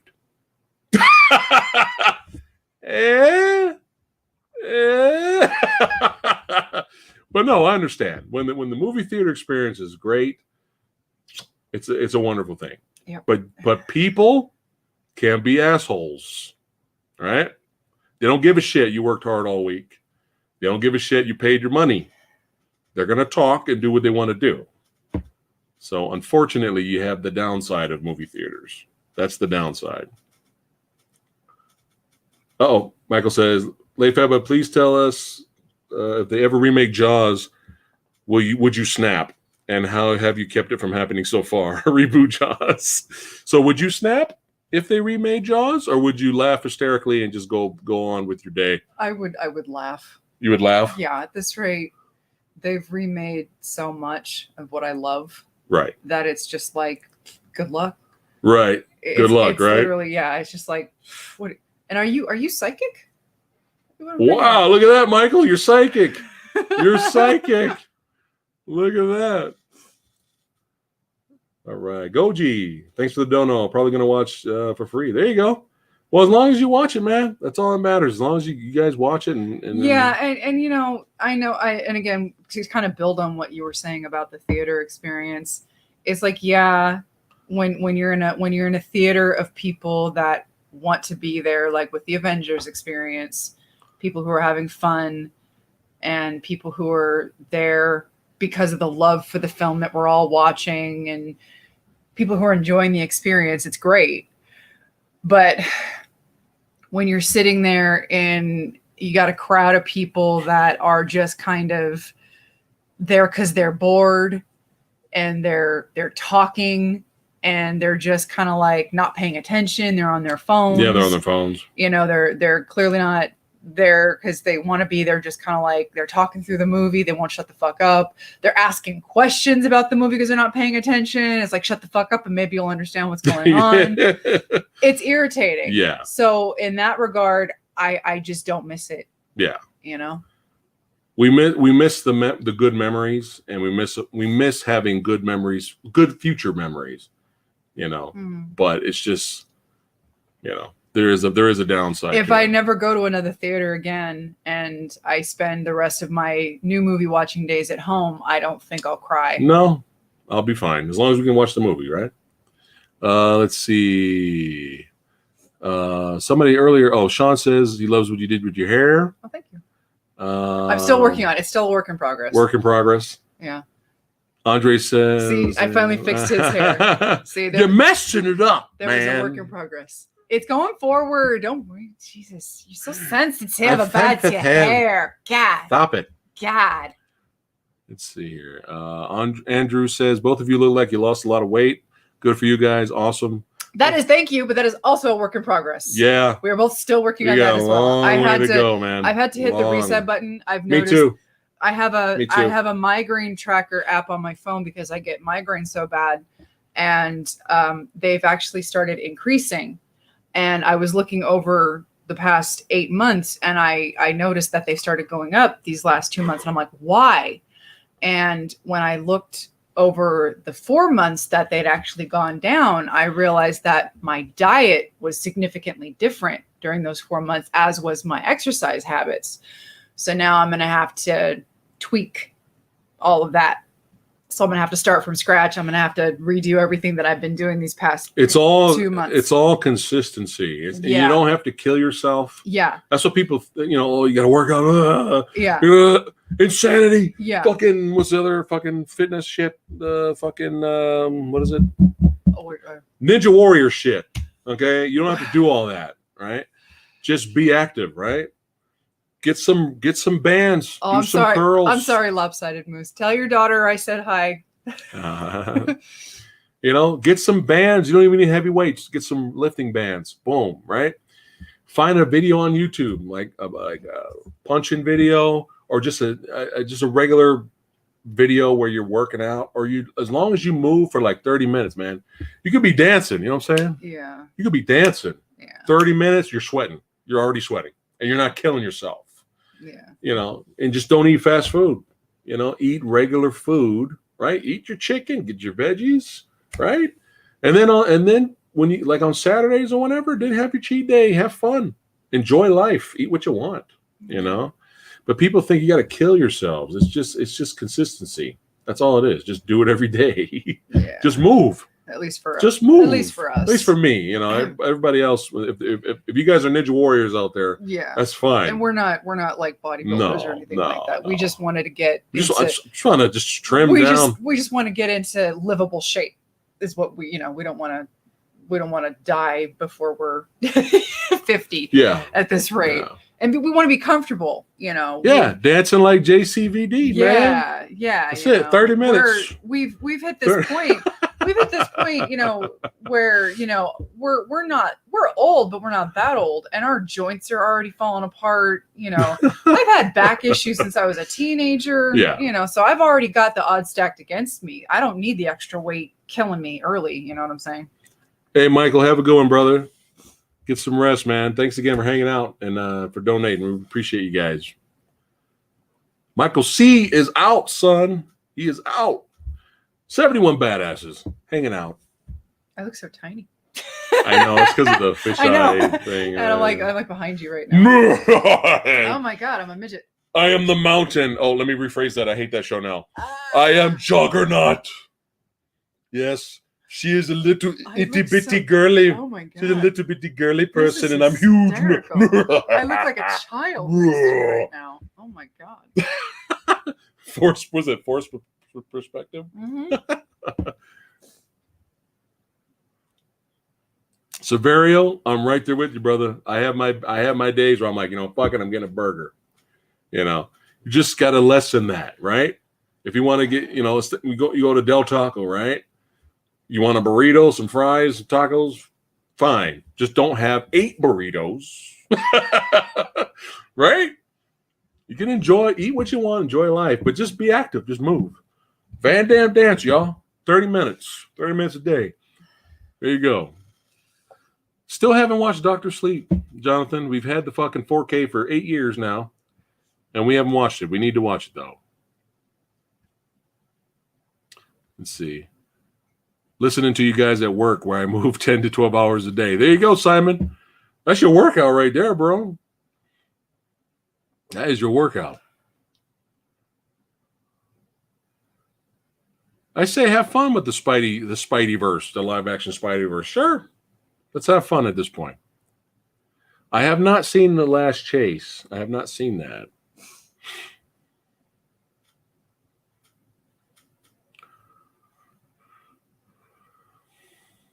Trado says things gets better for you with the migraine.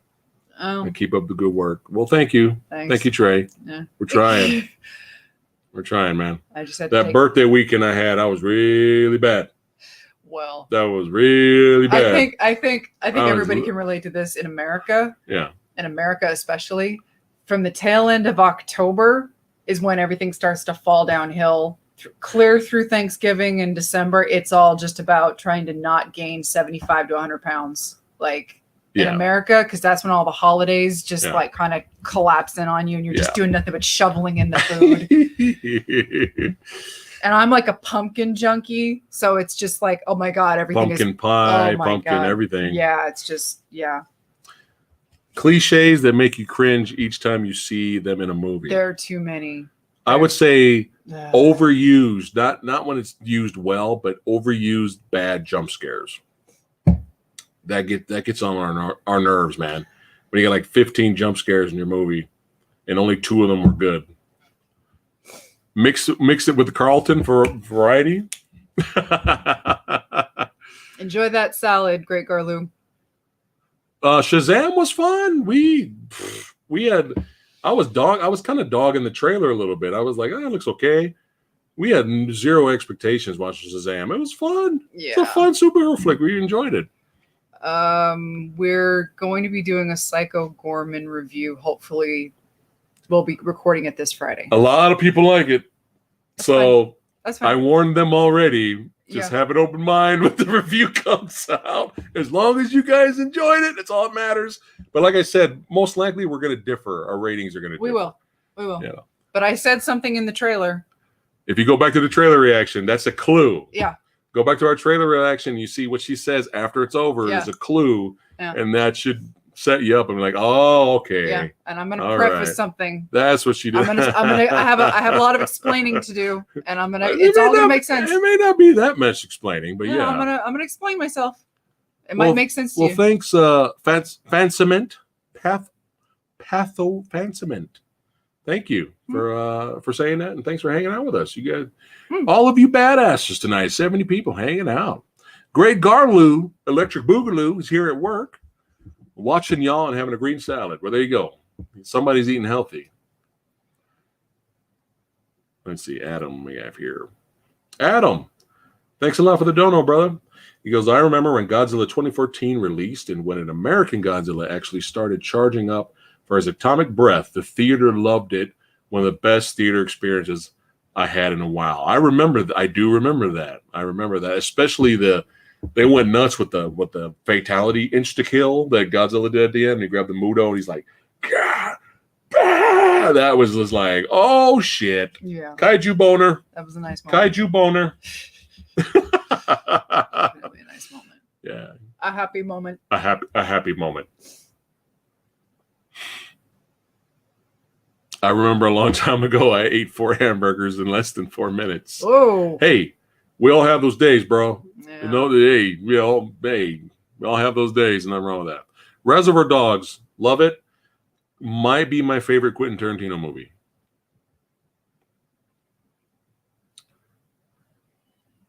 Yeah, I actually have Blood Vessel Peter. I actually have that in the queue because I have Shudder. I have not watched it yet, but it looks like it might be fun. Here we go. Is Shin Godzilla worth watching sober? I wouldn't watch that drunk. You'd be bored. You fall asleep. Yeah, you have to watch it sober if you want to get through it. It's kind of and then you have to be in the right frame of mind. Yeah. Just don't expect any action. No, it's more. It's a cerebral kind of film. Like there's a lot of fans. There's a lot of fans out there for it. So, to each his own. Sergio says in the Godzilla vs. Kong trailer, he noticed the moment when Godzilla shows up, they use the same dark orchestral choir music. Oh, that's true. I thought that sounded familiar from the 2014 trailer when the guys were parachuting out. And the music was like, oh, that song. I remember that.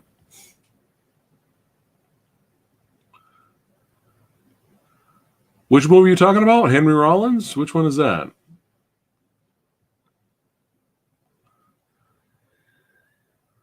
What is a film that each of you feel is overrated? Stop. Oh. Sweet Home is entertaining. Oh, okay. That's the TV show, Eric. I still need to watch that show, man. I heard that was pretty good. Everyone knows her movie that she thinks is overrated. Everybody knows that. Mine Hmm. I'm gonna be a dick, and and the reason why I'm gonna be a dick is because I have not seen the movie, but I'm calling bullshit, and I'm gonna say Shakespeare in Love. You know why? You know why? Do you know why? I know why. Because Shakespeare in fucking Love, a movie nobody talks about anymore. Nobody talks about that fucking movie, right? Beat out Saving Private Ryan. There you go. Yes, we are watching WandaVision. It's good. Enjoy it. Ooh, Mask of the Phantasm or Return of the Joker? Ooh. Maybe Return of the Joker. You know what? It might be Return of the Joker. I'd have to rewatch Mask of the It's been a long Phantasm time. because I haven't It's been seen a long that time. in like 20 years, and I just rewatched Return of the Joker, so I'd have to. Yeah, she'd have to rewatch it. Yeah. Joshua's overrated movie is Inception. Ooh, is that a Future Is It Really That Good episode? What? Inception. Ooh. Yeah. Is that another potential Is It Really That Good episode, chat? Inception? We'll see. It might be perfect because I wanted to revisit it, the film anyway, right? And I might, you never know. At the end of it, I might be like, it was pretty fucking cool. I like it. Yeah, Wrong Turn 2. Yeah, that was hilarious. I enjoyed that one. I enjoyed him in the Wrong Turn 2.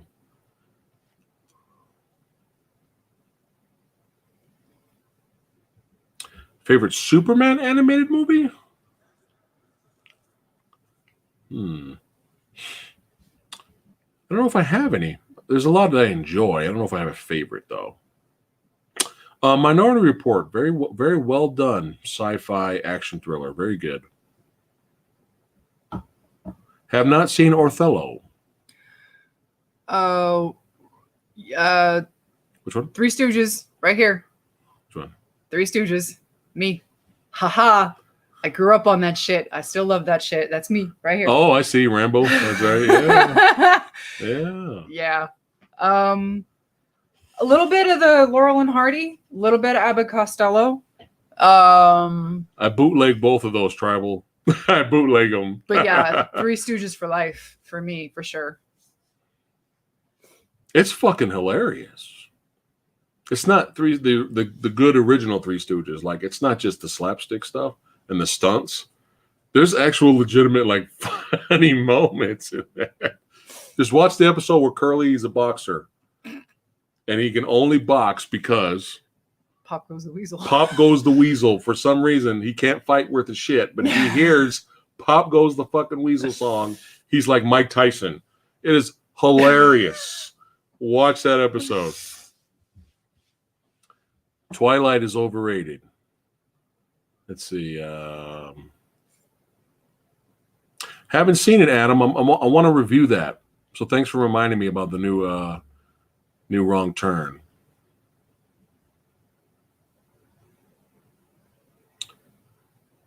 Free Jack. I was just talking about that the other day, that I want to see that movie. I have not seen that movie. It's one of those for years. I'm like, Free Jack. Free Jack. You know, like I've been wanting to watch it. You know, I just never got around to it. So Yeah, Great Garlo. I think it was Three Little Pigskins that Lucille Ball was in, and she was blonde. she even knows the episode name, son. Okay. Yeah.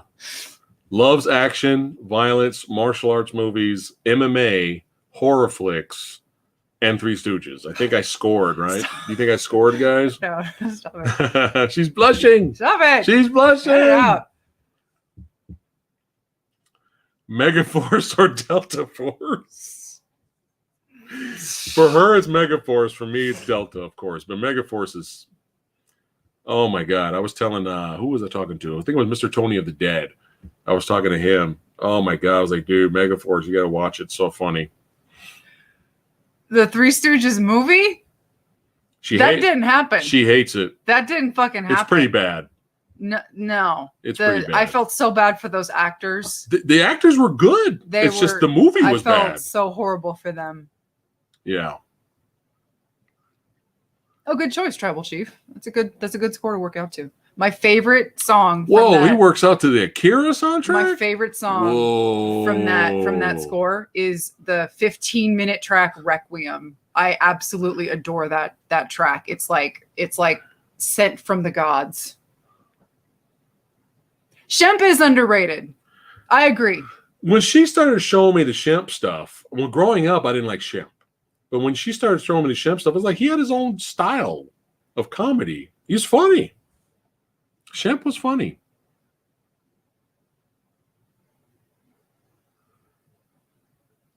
Oh, I think Anthony Hopkins was in Free Jack? I didn't know that.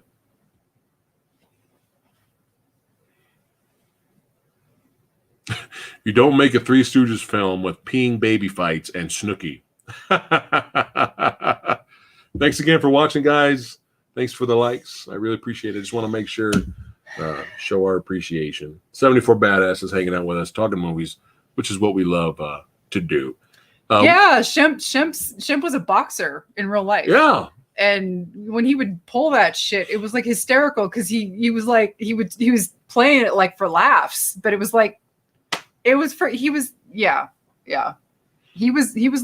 his own style for sure. It follows Jizzle, very solid horror film, very solid. You know, by the time we got around to watching the A-Team movie, we heard like the worst things ever. Kind of similar with Expendables 3. We heard it was like the worst dog shit stinker of the year. And we thought 18 was fun.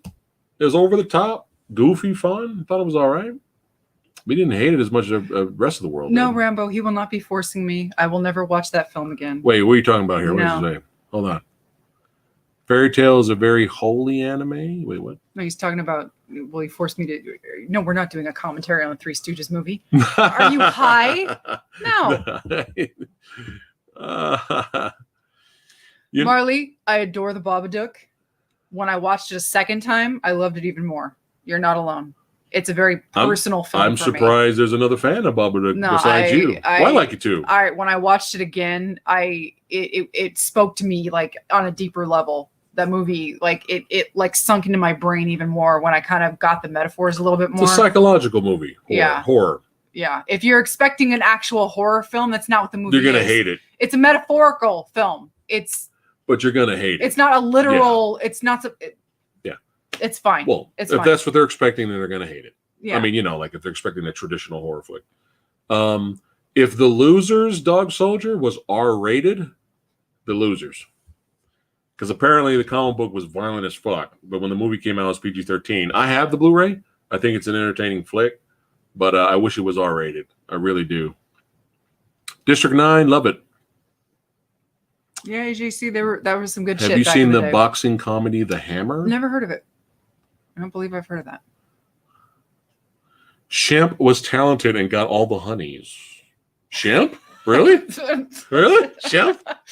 I know Curly was kind of the ladies' man, right? But hey, maybe Shemp was packing. I don't know. Sorry. I just ruined Three Stooges for everyone now. Three Stooges, Abbott and Costello and Laurel and Hardy are the best comedy there was, and there is and there ever will be. I think the Babadook is real, but it's like an actual manifestation though. It is real, but it's hard to explain. It's like, what if your grief and your depression and all that shit that really goes on were to actually manifest itself into an entity? Yeah. Right. So right. Like if something were to go down in your life, what if all of that bad, dark shit that goes on in your brain were to actually become real? Right. So yeah, it is real in a way. Right. So I have not seen Nightingale, Imran. I heard it was pretty good though. Have not seen Hereditary or The Conjuring. Two totally different type of movies. Horror flicks. They're two very different. Again, Hereditary is kind of more. Is this psychological? No.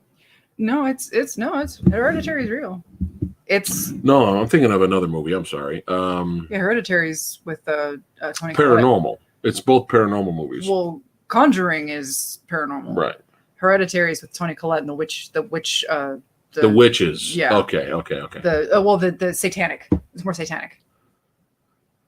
I don't know. It's tough. That's a tough one because Conjuring is more popcorn movie. Hereditary is more of, I see casuals going to see it and they're like, "What the fuck is this?" So it's Conjuring is a well-made film, but I think I like Hereditary more. Well, with that ending, of course. We still need to see Jacob's Ladder, man. Yeah, we do. We have not seen Jacob's Ladder, guys. Have not seen Shadowboxer. Let's see here. Jeepers Creepers is fun. I like the second one better. Fairy Tale, a holy anime, really good and very underrated, needs more attention. Does it? I thought Fairy Tale was popular. Is it popular? I thought it was. Oh, okay. I think maybe not that many people, maybe in his eyes, not that many people are talking about it. Maybe. Andrew says, thought Babadook was decent. It could have been better if the kid didn't scream the whole movie. For me, it was more annoying than actual scary or disturbing. Well, that was kind of part of... No, I get it. Yeah. I get it. But that was on purpose, though. Yeah. So that you would feel the pain of the mother. That's why they did that. But yeah, I totally get it. Yeah. I get it. Let's see. If you had to pick only one genre to keep, horror or action, in other words... probably action, man, because I fell in love with action first, and there's so many different genres of action. But horror is definitely my second, though.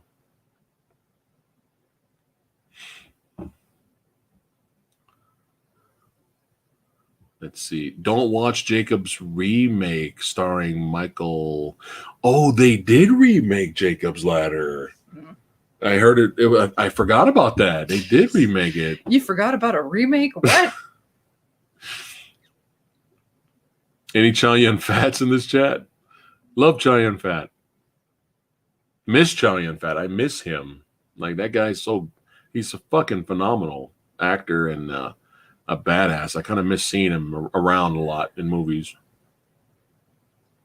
Worst CG in a film, An American Werewolf in Paris. That's a good one. Favorite film composer for me is John Williams. Is it John? Oh, God. Is it John, or is saying John Williams cliche now? Because that's like everybody's favorite. I mean, he's clearly the most prolific. Well, pick a second guy or another guy. Who's another favorite composer? Like Thomas Newman, right? There you go, Thomas Newman. Oh, it's hard. It's hard because there's just a lot. Thomas Newman. There's a lot out there. I'm just saying, there's a lot out there. I have not seen Vivarium. I saw the trailer. It looked very interesting. Yeah, see, Hans Zimmer's out there too. So I'm just saying, there's a lot out there. I like Hans Zimmer. I like Yoko Kanno. Okay. Yoko Kanno. I like older Danny Elfman stuff. Okay? Old Danny Elfman. Okay. I'm just saying. Junkie XL. See, Junkie XL. I like James Horner's older stuff. I love Jerry Goldsmith. Goldsmith. She likes Jerry Goldsmith. See, I'm just saying, there's a lot of shit out there. Okay. Like Morricone. See? Oh, yeah. Morricone, man. Yeah. James Horner had some good shit. Who sleepwalks more in movie roles, Seagal or Willis? Oh, my God. Bruce Willis does, because Seagal doesn't even walk. Oh. Seagal has his stunt double walk for him.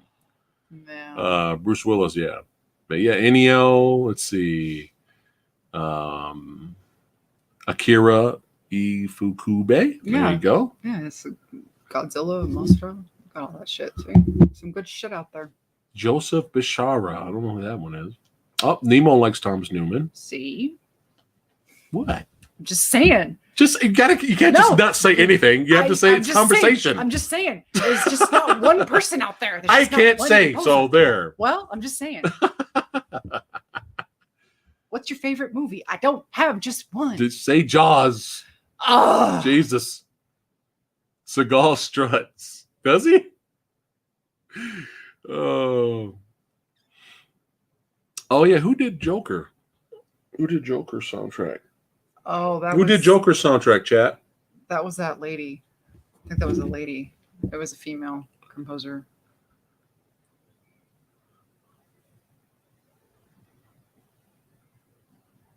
Oh yeah, Michael's Giacchino. He's very good too. Giacchino, yeah, he's a good. He's very good. Kentaro Haneda. Who did Macross Plus? Greg Garlu. Macross Plus had some great music, man. Wasn't that Yoko Kanno? Was that Yoko Kanno? Oh, okay. That might be Yoko Kanno. Yeah. Try. Oh yeah, Conjuring films had good music. Try pronouncing that. Who, is this the Joker guy? Girl. Oh, girl? Yes. Hilder? Uh-huh. That's the female's name. Uh-huh. Hilder Gunadotir. Gunadotir. Something. Alphabet soup. Ramble says, on a serious note, oh, she's Norwegian. Okay, that's why I butchered that. Sorry.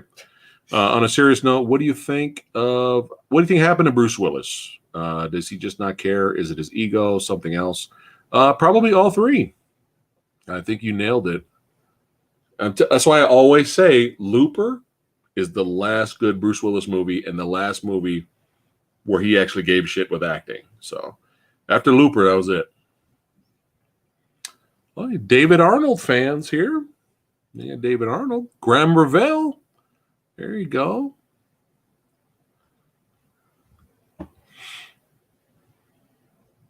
Oh, we got good-looking honky here. All right. He says, fun fact, Peter North here, old adult film star. I was supposed to play the first Karate Kid. The producers went with Ralph. Well, there you go, chat. There's now you know. Get some info here. What's up, John? The guy who did Jai Ho from Slumdog. Well, thanks for hanging out with us, Honky. I'm just going to call you good looking. I don't know. That might sound weird. Macross 2 gets dodged for the story, but the music is incredible. I've not seen that one. We need a Hannibal season 4. I'm open for it. What they say in that video I sent you? Or that I told you about with him coming back. Did you watch it? No, I didn't watch it. Okay. I am perfectly fine with the way series 3 ended. Okay. But I loved the show so much that I could totally go with another like bullshit their way out of the end of season 3 and make something up. Sure, why not? Right. I love the characters, but now that they're doing Clarice, that's the problem. Now that you're going to confuse the casuals. You're doing Clarice now. So now it's like, well, okay.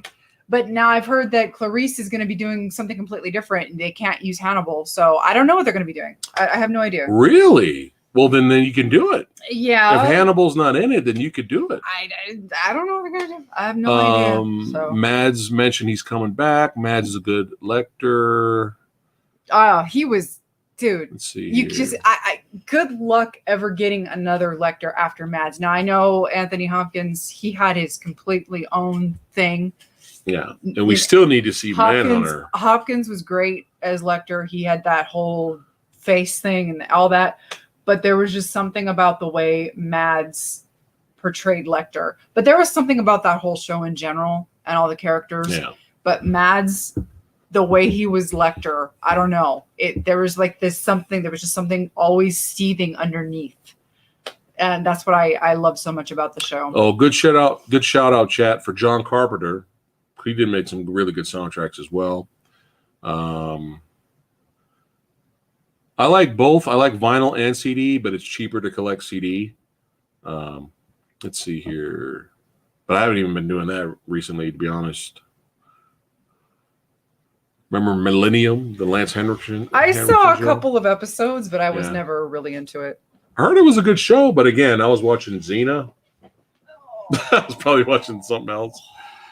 Wonder Woman's theme. Yep, that was great. Sorry. All right, baby. Text me. Yep. I liked Bates Motel. I mean, they did their own thing with the lore. It was entertaining. And no, I didn't just watch Bates Motel for Vera Farmiga. Someone's got a crush. I don't know what you're talking about. It's adorable. Uh-oh, Kelly Kells is back from doing homework. Kelly Kells, did you finish your homework, young lady? Kelly Kells is a good girl. Kelly Kells, she rocks. She's got her head on right. She knows what's up.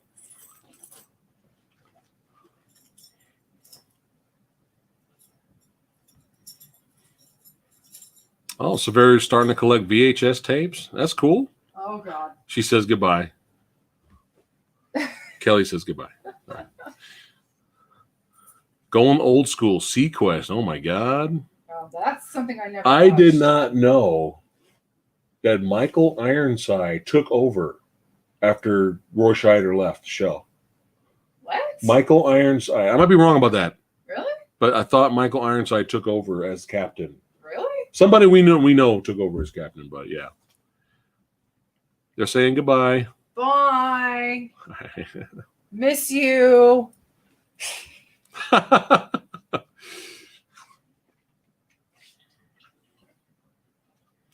David Michael Frank. What did he do, Dark Abel?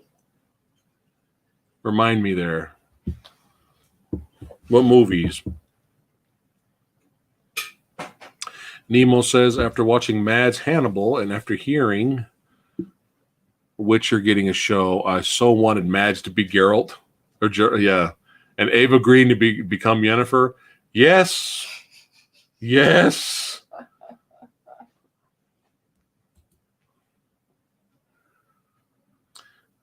Thanks, Saunders. I'm looking for a film with Eddie Garcia called Beast of Blood. Some of these movies just never turn up anywhere.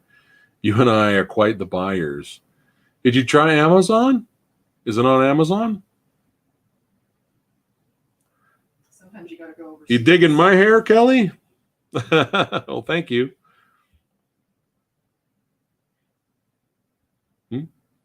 Sometimes you gotta go overseas for sure. Yeah.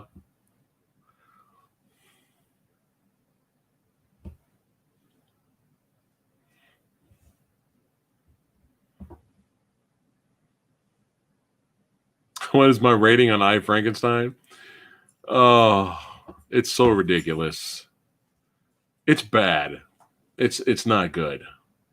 But I bought it for really cheap on Blu-ray. I think I have it for like $3. Just for the fact that it exists, and they were trying to make a comic book movie version of I, Frankenstein.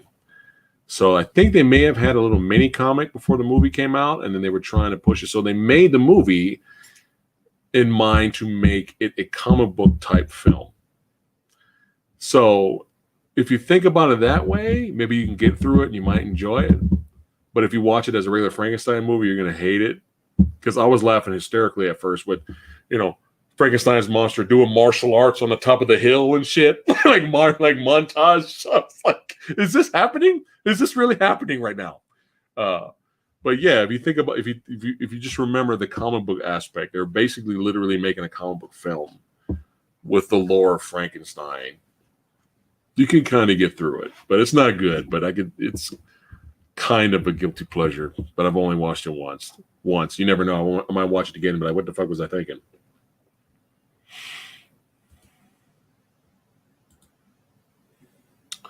Dog Soldier, what's up, man? And he goes, did you ever see that short-lived series Touching Evil with Jeffrey Donovan? I wish they would have kept that going. I dug it. I have not seen that, dog. Let me know what that one's about. Greg Garlou says, as soon as I'm done paying off my 2 credit cards, I'm getting a region-free 4K Blu-ray player. Woo! You know, it's worth it, man. It is worth it. The good news is there's no region coding for 4K movies. So if you have a regular 4K player here in America and you buy a 4K movie from the UK, it'll play.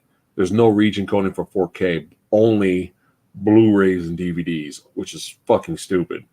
But yeah, It's worth it. An all-region Blu-ray player, or if you want to, get it all together, I highly recommend it. It's worth it, man. It's really worth it because there's so many awesome movies that are getting remastered in Blu-ray, and they're just not coming over here, man. It sucks. And you might get things for cheaper too. Mm-hmm. I have not seen Frankenstein Conquers the World, Severio, but I know about it. I want to see it though. I looked hilarious.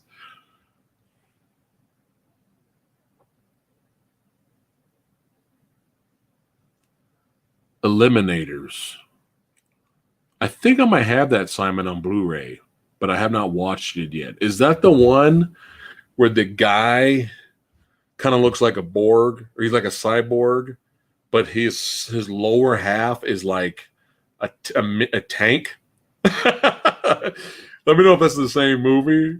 But I think I have that on Blu-ray. I haven't watched it yet, though. I haven't watched it yet. Did you guys ever get into Bud Spencer and Terrence Hill movies? Oh, my goodness. It's funny you mentioned that. An old buddy of ours from Germany, his name is Nina Lusik. You'll see him pop up in chat once in a while. Great guy. The only thing I've seen was the two Trinity movies, and those were great. Those were great. But it really wasn't until I seen on Amazon Prime, of all places, Watch Out, We're Mad. And that's slowly become one of my favorite movies ever. Watch Out, We're Mad is so much fun. And my buddy Neenan from Germany actually got us a whole bunch of the Blu-rays. He got a good deal, got them for a good price. Because you can't buy them over here. See? Get an all-region Blu-ray player. It's worth it. So I still am in the process of watching all the movies. I haven't got through them yet. But, yeah, man. I would love... That's the kind of the future goal, is to talk more about the Bud Spencer and Terrence Hill movies on the channel. I really want to let other people know, because nobody really talks about them over here, and they're fucking hilarious. They're great.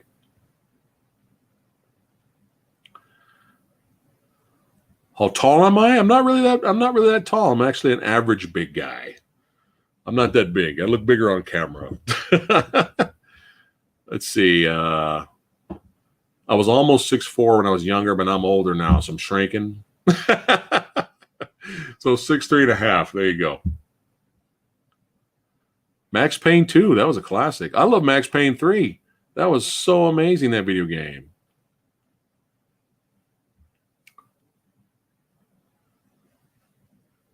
Yeah, UK, the whole PAL format thing is weird too, because you can actually, I've accidentally bought, when I didn't have a Blu-ray player, I accidentally bought the Harry Potter collection on Blu-ray, but Amazon screwed up and they sent me the UK releases, and I popped it in the player and I could still play them, but the special features were kind of locked off because of the PAL regions.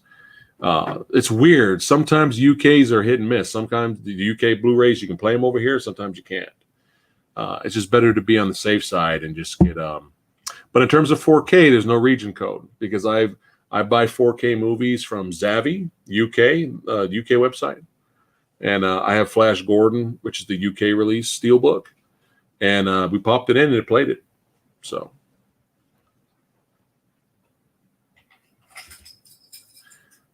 All right. Yeah, I know. I'm interested to see this new Rocky IV version. I just want to see the extra scenes.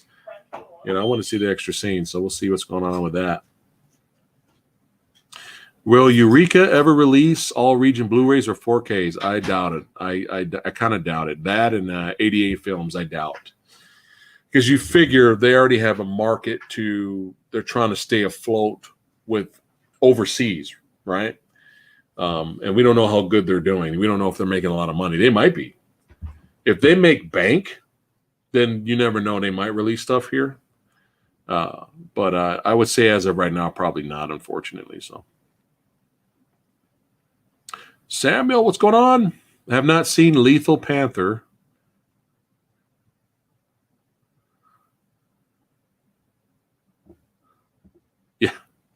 Yeah, Bad Luck Fale. That's my twin.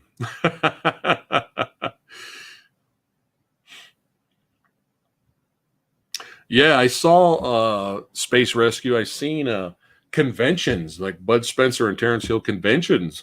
I saw videos, and it's a lot of fun. They have fun over there. They're really popular over there. So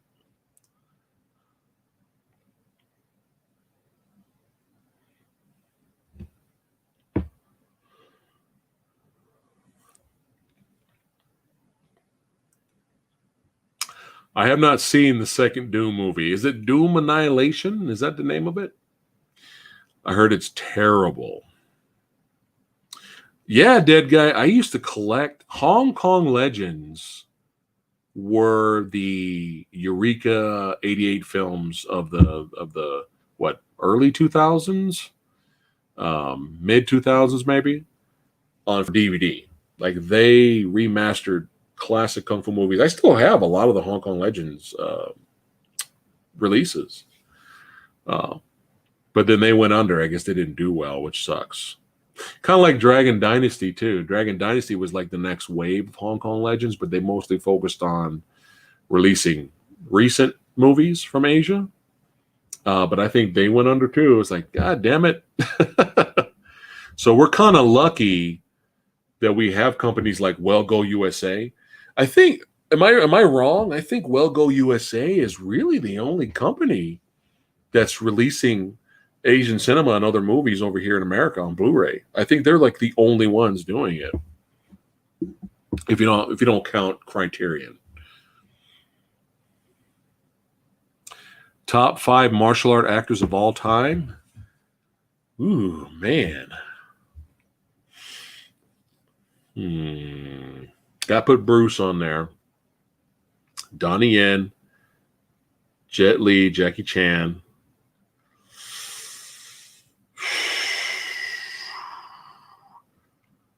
Man, 5 is tough. Everybody in my head right now is fighting literally for 5. Because I love Sonny Chiba. There's so many.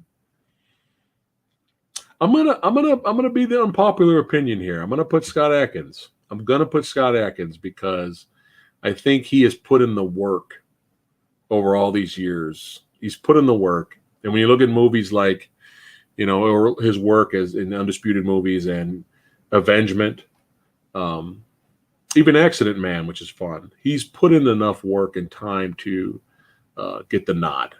So, see, you got Chuck Norris, right? Like, there's so many. And this list this top 5 list could change tomorrow. You never know, man. Because there's just too many. So I mostly import my movies from Yes Asia's still around. Oh my goodness. I did not know that.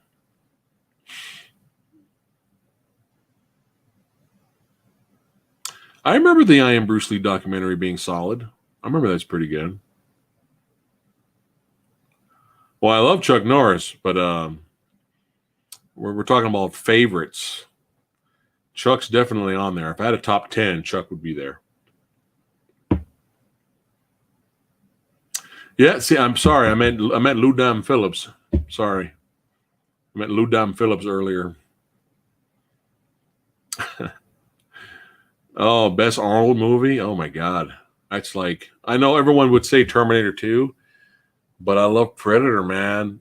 And I love Conan the Barbarian. I got the fucking sword over here, So it's like, there's too many. I guess by default, I would have to say Terminator 2, but that's so hard because Predators is so good. I love it. I love it to death. John, thanks for the dono. Just wanted to know your thoughts on the Guyver films. Also, Doom 2 is utter trash, so it is bad. Okay.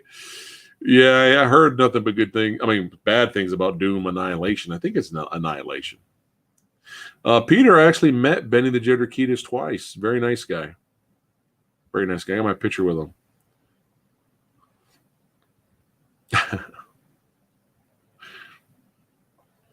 Commando was great.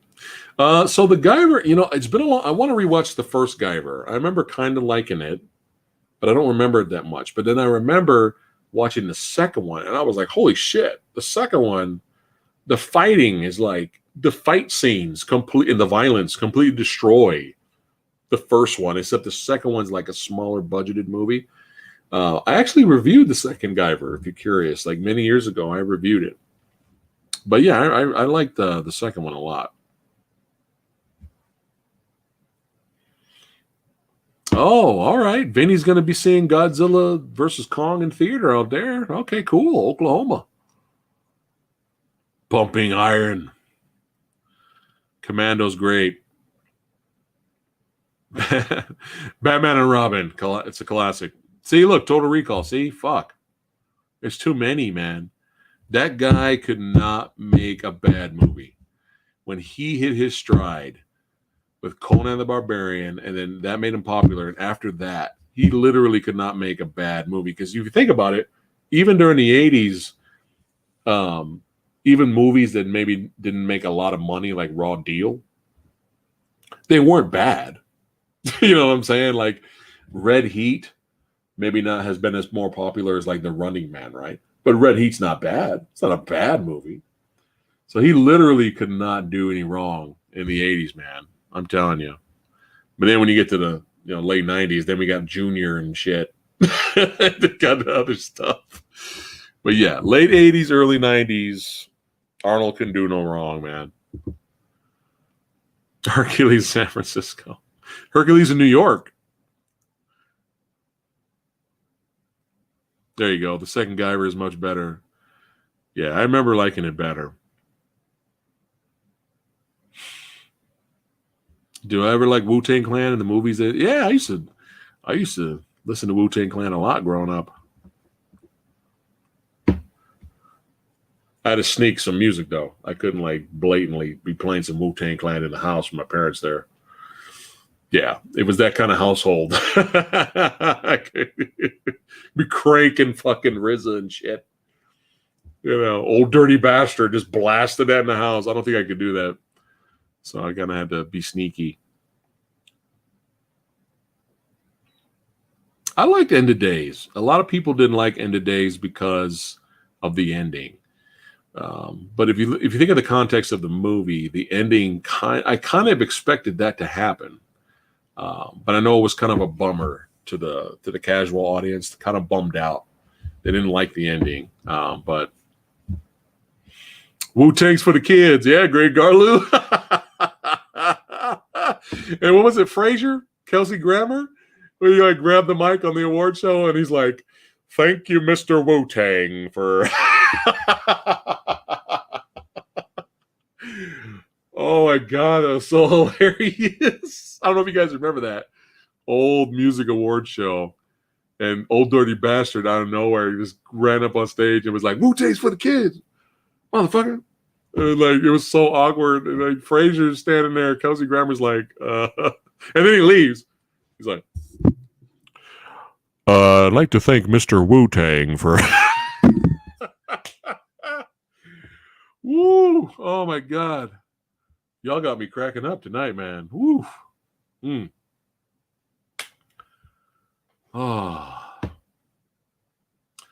Ooh, best Stephen King movie. Ooh. He's got a lot of bad ones. But I like The Shining. I do like Christine.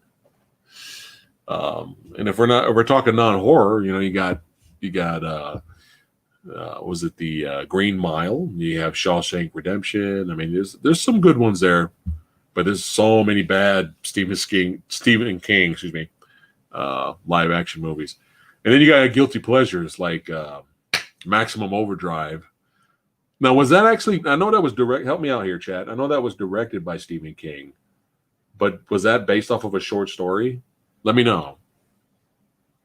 Because Maximum Overdrive is a guilty pleasure, man. That movie is ridiculous. Pet Sematary, there you go. That's another good one. I don't remember who was on the soundtrack, Vinny. I'm pretty sure I did. I'm sure I probably liked it, but I don't remember. If it was a whole bunch of rock and metal bands, then yes. I don't remember. Yeah, Pet Sematary is definitely... I think a lot of people would say Pet Sematary might be his best. Silver Bullet, another good movie. I really like that movie.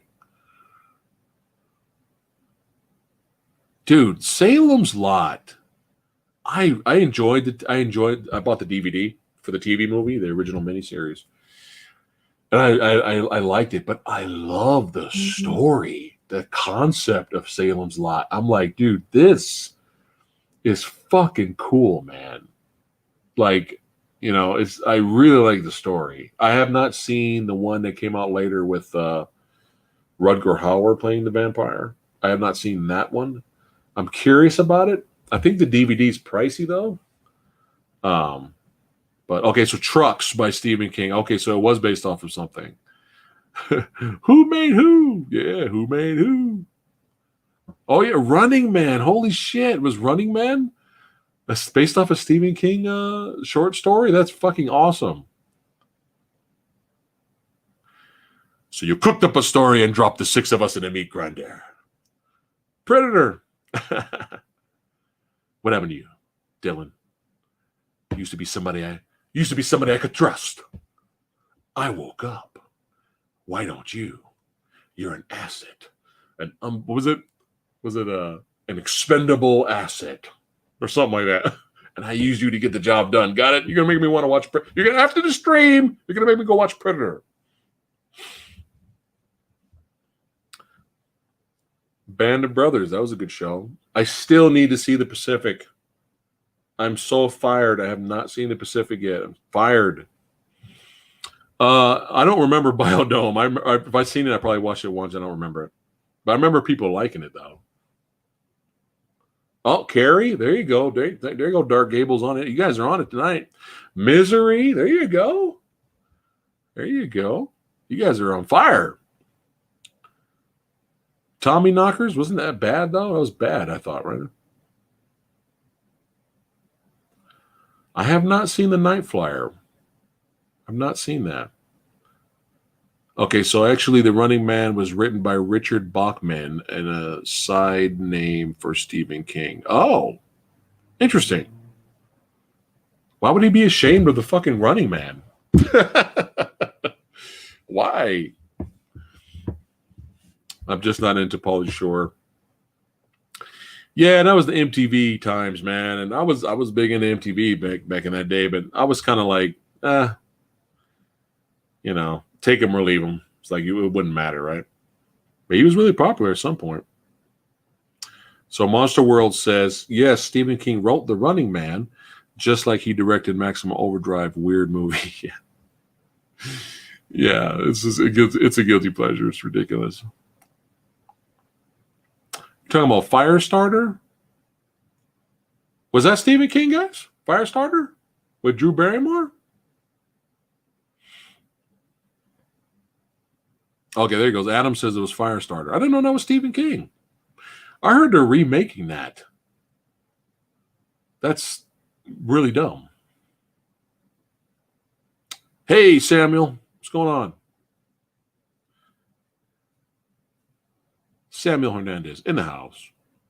Okay, so Dark Gable says Rutger was fantastic as Barlow in the night in the Salem's Lot. Okay, and then the remake in the 90s. I want to see it, man, but I tried to go buy it on Amazon Prime, and I was looking at the DVD prices. I was like, what the hell? Maybe it was getting rare. I don't know. I haven't checked it in a long time, though. Maybe it went back down. I should double check that.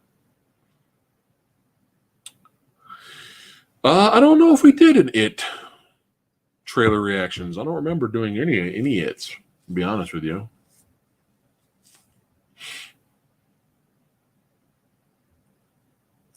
Yeah, I saw the trailer, Sergio, for Castle Rock, and it looks like it's like the Stephen King multiverse. It looked interesting. I don't know if it's any good though. But have you guys seen that Castle Rock? It's like on Hulu, I think. Favorite memorable scenes of all time. Mine is Double Impact. Want some advice? You take your fancy clothes and black silk underwears and go back to Disneyland. We got The Stand, Hobo with a Shotgun, Sleepwalker. Sleepwalker was hilarious. Cat's Eye. Cat's Eye? That's what Drew Barrymore. Okay, so all right, so maybe he didn't do Firestarter. Okay, Cat's Eye. I kind of remember that. Dead Guy says Stephen King wanted to write more than one book a year for his publisher, as it would glut the market and would be unacceptable to the public. So that's the story. Oh, okay. Ooh, Needful Things. I just talked about that yesterday. Needful Things. That's a fun one. Kelly, I have the Blu-ray, the 4K. I have not personally seen it, but they mentioned it earlier, and a lot of people seemed positive about it in the comments. So there you go. There you go. Sergio says it's worth watching. Okay, so Stephen King did Firestarter as a novel and Cat's Eye. So I guess technically Firestarter is a Stephen King, based off a Stephen King property, right? The movie?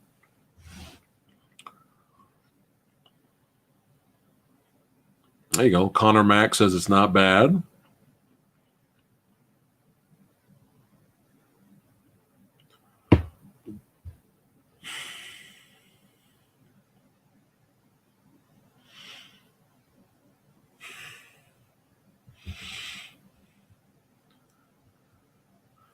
Thanks again, guys, for hanging out with me tonight. You guys rock. Worst Terminator film, guys. Here we go. Worst Terminator film. Let me know in chat. This should be fun. This should be all over the place. I'll be very surprised if everybody picks the same one. All right, we got Peter Hauer says Dark Fate. Okay, Sergio says Genesis. See? There he goes. Adam says Genesis. Vinny says Genesis. Daikatana says the third one, Terminator 3. John says Dark Fate. Splinter Eye says newest one, so I don't know if he means Dark Fate. Andre says Genesis. Werewolf says Dark Fate. Kelly says Genesis. Oh, this is fun. All of them after 2. Oh, God. Dark Fate. This is hilarious. Tribal Chief says T3. There you go. See, it's all over the place. No one says Salvation. No one said Salvation yet. Interesting. No one says. That's how bad these sequels have become when Salvation's the highlight. There you go. Ibarra says Terminator 3 should have ended the series. Kelly says all of them after 2. Everything after 2. T3 was bad. Salvation was decent. Oh, you said Salvation. Okay. You're like the only one, though. Dead Guy. Everyone else says everyone, all the others. It also has to come down to which one is like the least watchable, right? Because all the sequels after 2 are bad in their own way. Like which one? I know everyone would pick Dark Fate right off the bat because it kind of ruins what they, the lore and what they did with John Connor. Everybody hates that, right? They say Dark Fate makes 1 and 2 pointless now. So there's that complaint about it, right? And then you have worst Star Wars film answer after Terminator. Okay, after Terminator, we'll watch. And then you have Terminator 3, which is kind of a rehash again, but there's some decent action and stunts in there. And then you have, and it looks like they were kind of going somewhere with that. And then you have Salvation. They said, oh, fuck it. We're going to the future now. And they could have did something special with that. But unfortunately, the Sam Worthington character kind of fucked things up, at least for me. Like, where are we going with this character? Like, what are we doing now?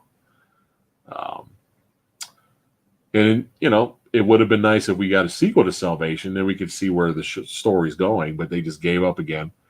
And Genesis, again, Arnold's fun in there, right? Arnold's fun again. And it's fun seeing him kick ass.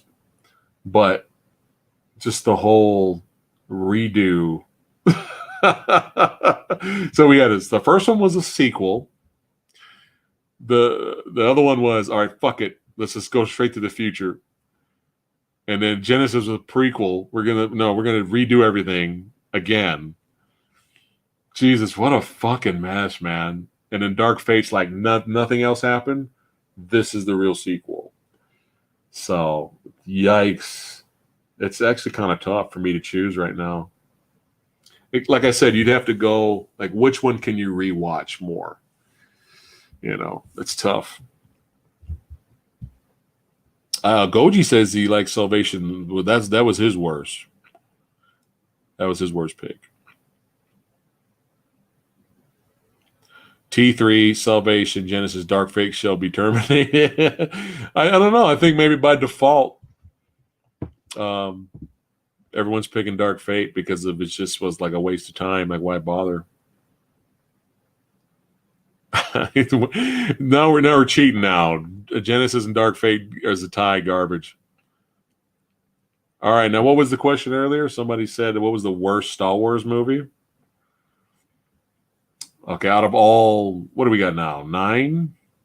Are we at 9 now? 1, 3, yeah. And we're not counting Rogue One because Rogue One's actually good. I guess you could technically, I guess you could throw Solo in there. Kelly says The Last Jedi is the worst. How are they going to destroy the lightsaber?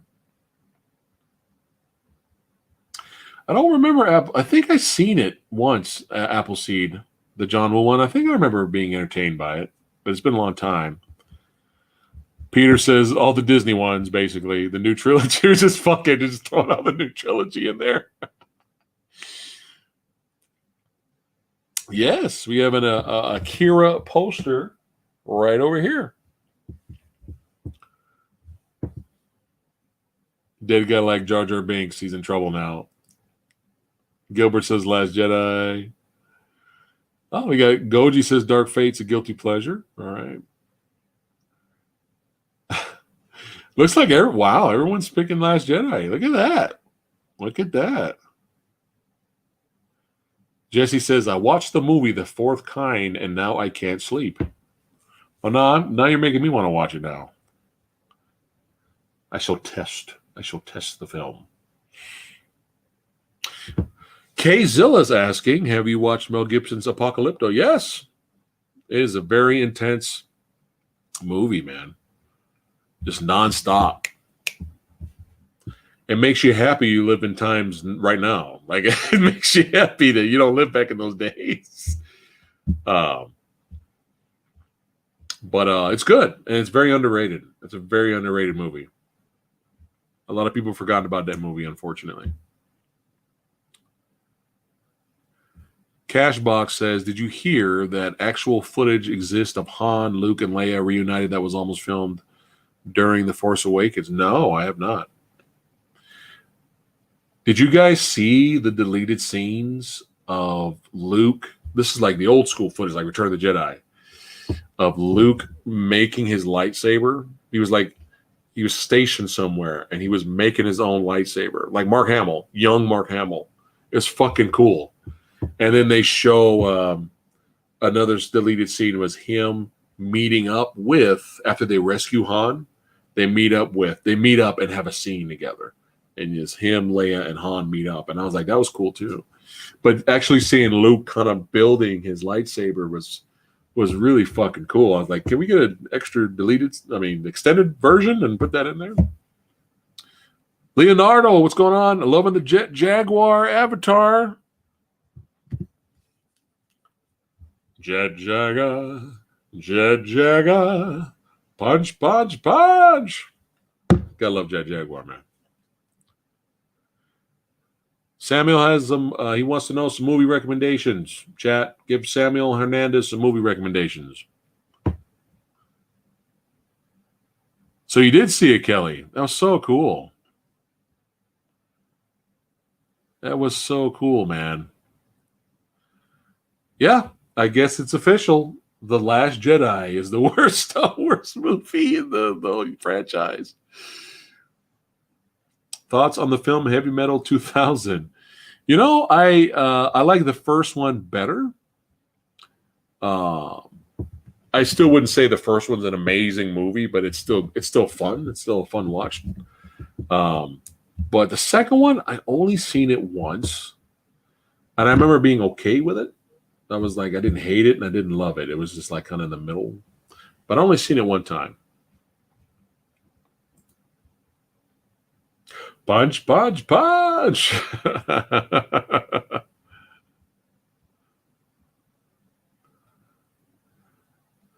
Oh, it says Garlu says they couldn't use that footage from Jedi because they said the dust storm they made was too intense. Oh, okay. It was still cool though. All right, I got some Apocalypto fans here. Why am I always being asked if I like Brokeback Mountain? Like all the time. And it might be from the same person. If I didn't answer the first time, most likely I'm probably not going to answer. I heard it was a good movie, but I never got around to seeing it. But people keep asking, like every stream, Brokeback Mountain, which is like coming up. Like, what? I haven't seen it. Well, thanks, Justin. Thank you. Oh, well, the most expensive one is the one over here. I got this really beautiful Starscream statue for Lady Fat Blood for our anniversary. She enjoyed that. Oh, here we go. Here we go. Uh-oh, here we go. Goji says Phantom Menace is the worst. Did everyone forget that? All right, so we got some hate for the prequels now. It's not great. It's not great. But if I'm forced to put the gun in my head to watch Last Jedi or Phantom Menace, at least we get some fucking Darth Maul in there. At least, at least we get some cool lightsaber battles or something. 148 people are watching. Oh my god! I just now looked up. You guys are fucking badasses. You're making me flex the traps. The traps are coming out. You guys are badasses. You're feeding me the energy. 153 people now. Man, you guys fucking rock. Thank you guys for hanging out with the old samurai tonight. I really appreciate it. We're talking movies. We're talking movies. We just got done talking about what was the worst Terminator film. I think, what was it, chat? I think it was Dark Fate. Dark Fate got the nod for worst Terminator movie. And now we just talked about Star Wars. And I think The Last Jedi. There were way more Last Jedi. Way more Last Jedi comments. So I guess that's the winner tonight.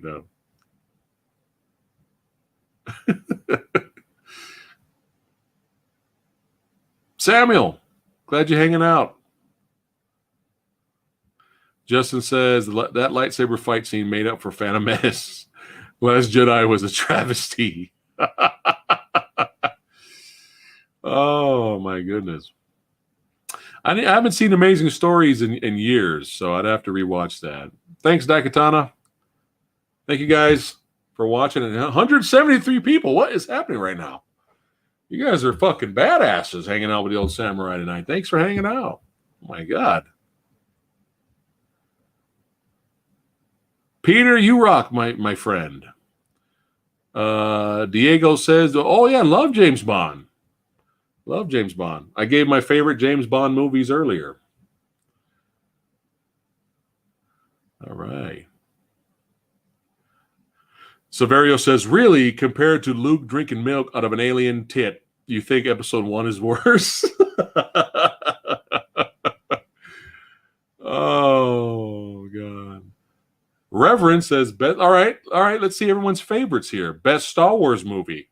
Best Star Wars movie. Your favorites. I mean, let's do that now for fun. You guys know mine. It's always going to be Empire, right? It's always going to be Empire Strikes Back. Why does Vin Diesel always win fights? Because Vin Diesel says so. Because Vin Diesel's like, hey, I'm the fucking star of this fucking movie, and I'm making the most money here, so I'm not going to lose any of my fights. Well, I'm glad you enjoy the statues, Glaze. I know I used to be stationed back there, so you guys could see them a lot clearly, but we had to make some adjustments here. 193 people, badasses. hanging out. Oh my goodness.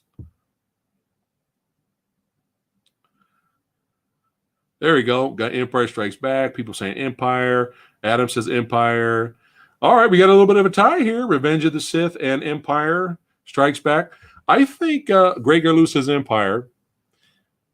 Oh my, I'm so jealous you saw that in theater. Wow. Look, we got another. Check this out, chat. 200 people hanging out right now. You guys fucking rock. Look at this. Look at this. A lot of Empire and Revenge of the Sith recommendations here. You know what? I'm going to say it. I'm going to say it. I have my issues and problems with the prequels, but out of all three, Revenge of the Sith is the most entertaining to watch. I'm gonna have to say. I'm gonna have to say that. All right. Oh, we have a Force Awakens fan here. All right.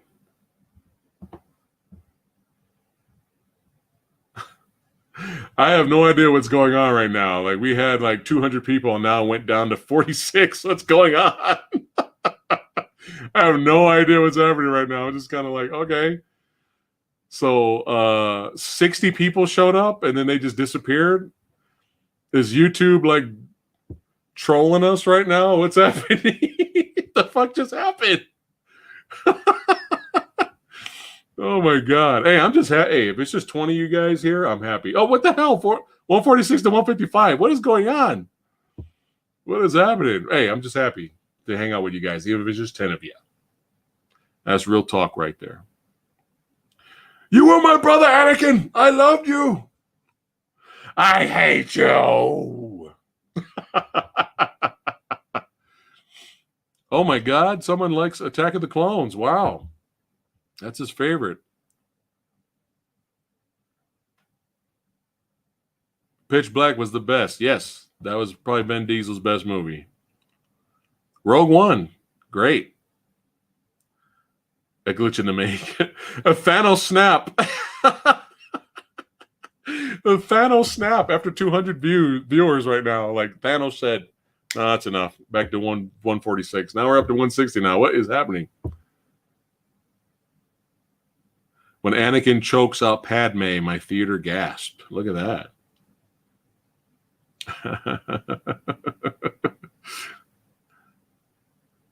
Oh, Kelly actually likes Attack of the Clones, but it's not her favorite, but she likes it. Return of the Jedi. There you go. I was waiting for some Return of the Jedi people. No one says Return of the Jedi is their favorite Star Wars movie. There you go. Oh, I think I was the same way, Chief. I think I was. I think I loved Return of the Jedi when I was a kid, but then I grew up and I love Empire more.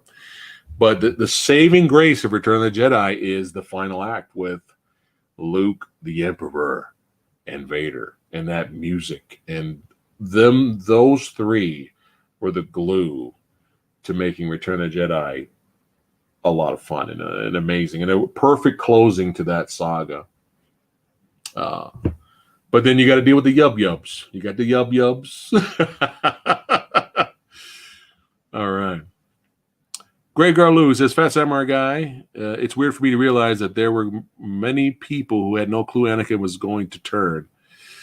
Well, I'm sure the younglings didn't know it was going to happen.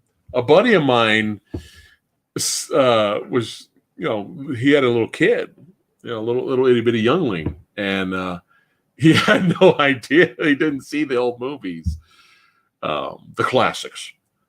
And he loved Anakin, right? Because remember, Anakin at first was the hero, right? He's a little kid. The second movie, he's kind of the hero. And the third one, he's fucking killing younglings and shit. So he was all traumatized, which is kind of hilarious if you think about it. But all right, next question. Let's see here. Favorite Marvel Cinematic Universe movie? All right, chat, go. Favorite one. I'm reading right now. Here we go. Let's do it. Sorry, Samuel, he beat you to it. We could do that after.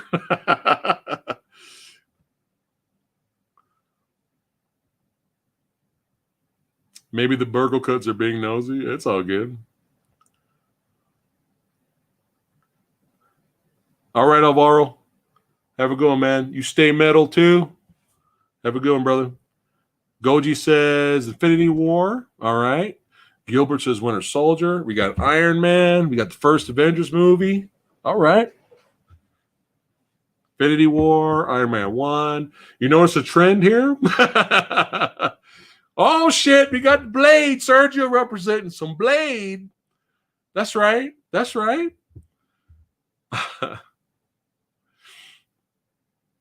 Yeah, that's right. You're right, Peter. It was called Revenge of the Jedi, but that's a bad word. Can't have that. There you go. Infinity War. There you go. Iron Man, Infinity War, Winter Soldier. You notice that? Iron Man 1, Infinity War, Winter Soldier. You see that? Very interesting. Interesting. Thor Ragnarok. Okay, there you go. Carlo, what's going on? What's going on, brother? He loves Thor Ragnarok. Okay, we got Thor Ragnarok fans showing up. First Iron Man, first Avengers film. All right, there we go. Infinity War, Endgame, Thor Ragnarok. Tribal Chief want to make sure Thor Ragnarok gets seen. That's Iron Man 3 is the worst. Okay, that's what he's saying. Oh, we got Ant-Man. There you go. For a second there, I was kind of sounding like what do you got? We call those guys when they do bets on stuff. We got Infinity War. We got Thor Ragnarok. Thor Ragnarok. Infinity War. Iron Man 1. Going once, twice. Sold. Venom. What? No, I'm just messing with you. It's all good if you like Venom. We are Venom, kind of. Worse than Captain Marvel, Sergio. Wait, what's worse than Venom? I mean, what's worse than Captain Marvel? No, I agree with you, Justin. Believe it or not, Tobey Maguire was my Spider-Man until Spider-Man 3. But I did enjoy Andrew Garfield inside the Spider-Man suit a lot more than Maguire. But Maguire was a better Peter Parker. So everybody's got their favorite. There's nothing wrong with that. Oh, we got Guardians of the Galaxy Volume 2. There you go. All right, we got Ant-Man lovers here. I noticed a lot of people aren't really saying Ant-Man 2. Oh, you said Iron Man 3?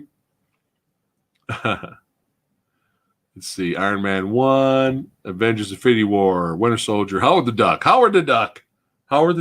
There you go. Thor the Dark World. Spider-Man 3 was hilarious. Sam Raimi's Spider-Man 1. There you go. You can go outside of MCU as long as it's Marvel. Fuck it. No X-Men 2 fans? How about First Class? How about Days of Futures Past? Reverend can't wait for the next Venom movie. He's been waiting his whole life to see Carnage on the big screen. Well, I really hope they don't fuck it up for you, brother. I hope it's a good movie, too. I hope it's badass. All right, Daikatana, so it's you. It's you, sir. Yeah, you're the one showing up. All these Brokeback Mountain comments. There you go. Punisher. Blade 2. There you go. There you go. Mix it in there. All right, we got Daredevil. Wow, I'm surprised. Punisher Warzone. I'm really surprised. Wow, how cool is that? There you go. First Class. No, represent Blade. It's all good. Wasn't First Class good, guys? Wasn't that a good fucking movie, man? It's just, it was a low-budget superhero movie. It wasn't, they had to work with what they had, but you can't, it's hard to beat Magneto as a fucking assassin. Like, when he did that trick with the knife and just whoosh, send it to, I mean, come on, man. Really good shit. Spider-Man 2, love it. That's still my favorite Spider-Man movie, Spider-Man 2. Woo, here we go. Coming out of nowhere. Well, Spider-Man 1, Bonesaw is ready. We got, here we go. Oh, we got First Avenger. All right. Well, Justin, if you haven't seen it, I did a review on Howard the Duck. Is it really that bad episode? You might want to check that out if you haven't seen it. Here we go. Logan, son. Here you go. Logan. There you go. That's a good one. Dude, I think YouTube is trolling. I think YouTube is fucking with us right now. 1 second ago, I had 144 people watching, and now it's 71. Again, I'm happy if there's just 20 people here to hang out and talk movies. But this is kind of hysterical. I'm gonna look down, I'm gonna look back up, and it's gonna say 300. And then after that, it's gonna be 15. Oh, we got Thomas Jane Punisher. All right. Lopsided Hated Logan. Okay. Brokeback Mountain. No Brokeback Mountain fans? What's going on? Dude, now it says 59, bro. Come on. I don't think I'm that boring. Again, I'm happy when just 40 people show up, man. But it's like, what is going on right now? Is the StreamYard fucking up? What is happening? Or is it the snapping? Oh, here we go. X-Men 2. There you go. I was surprised no one said that earlier. Oh, we got Dolph Lundgren Punisher up in the house. There you go. John liked Logan. There you go.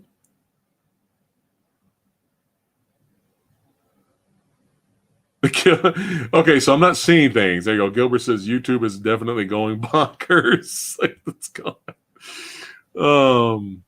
What's the most people I've ever had? It's usually over 100.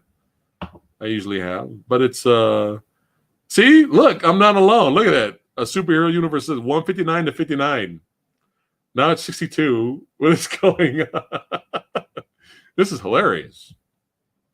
But you guys know me. You guys know me. I'm real, and I'm just here to hang out with you guys and talk movies and have a good time. And seriously, if it's just 20 of you guys, I usually have a blast with you guys. So anything over that is a bonus. So again, thanks for watching and hanging out with me. Let's see here. Favorite foreign film? Oh my God. Not counting any Godzilla. Can't cheat with Godzilla. Ooh, man. I'll give you one of my favorites. A French action fantasy horror film called Brotherhood of the Wolf. It's fucking badass. If you have not seen Brotherhood of the Wolf, check that out. That's one of the top ones right there. Well, I used to give Last Stand a lot of hate because I found out a lot about the behind the scenes stuff and the cool shit they cut out to put in some bullshit, like Rogue getting her powers back. No, like Rogue giving up her powers for a fucking kid, for a fucking boy. Get the fuck out of here. Rogue would never do that. I like parts of it. The soundtrack's really good. This Last Stand soundtrack is really good. And I'm entertained by parts of the movie. Some parts of the movie is entertaining. But I like it a little bit more now after the atrocity that was Dark Phoenix. And there's some things in Dark Phoenix I like too, but overall, what a shit show Dark Phoenix was. By the same fucking writer and director of The Last Stand. He basically wrote the same fucking movie, but made it worse, if you can even do that. So, I just watched Metropolis a couple of months ago. That was an amazing visual. I couldn't not understand, but I couldn't believe the world, the creativity they had back then with no CGI and like that. Like, it was literally almost a precursor to steampunk and cyberpunk years before Blade Runner came out. Like, it was fucking amazing, man.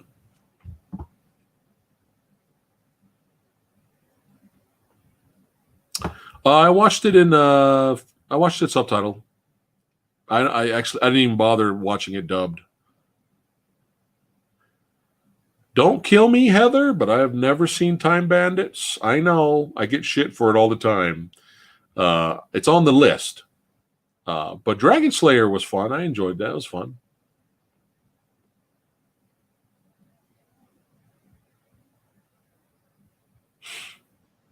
Yeah, Brotherhood of the Wolf, Reverend, had Mark Dacascos in it. He kind of played a Native American.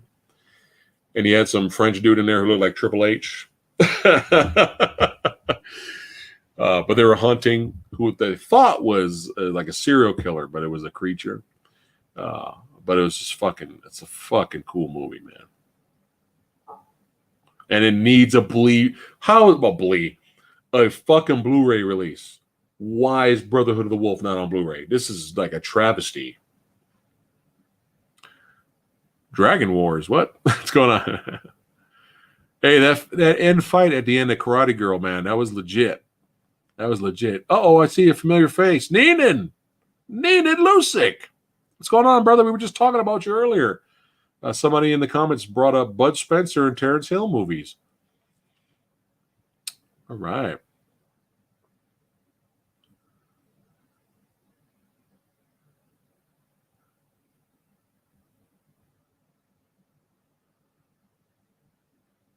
I don't know about Salem's Lot being on 4K, John, but I'm pretty sure it's on Blu-ray. You can find it on Amazon.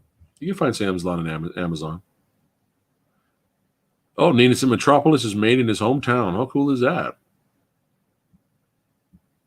Grey Garlou says, Brotherhood of the Wolf is awesome, based on the true event about a beast that terrorized the French countryside in the 1700s. What would you say is the worst? Oh, let me go back. I missed your comment. Hold on. Le Pec de Loups. Which version of the Juggernaut is better, X-Men: The Last Stand or Deadpool 2? Oh, Deadpool 2. Even though everybody laughs at, don't you know who I am? I'm the Juggernaut, bitch. I almost said Juggernaut. I just fucked it up right there. But yeah, I like because he at least looked like the character. Vinnie Jones looked like Ram Man from He-Man in X3. Favorite anime you've seen? Oh boy, I really liked Full Metal Alchemist Brotherhood. I almost said Brotherhood of the Wolf. Full Metal Alchemist Brotherhood was really good. Cowboy Bebop.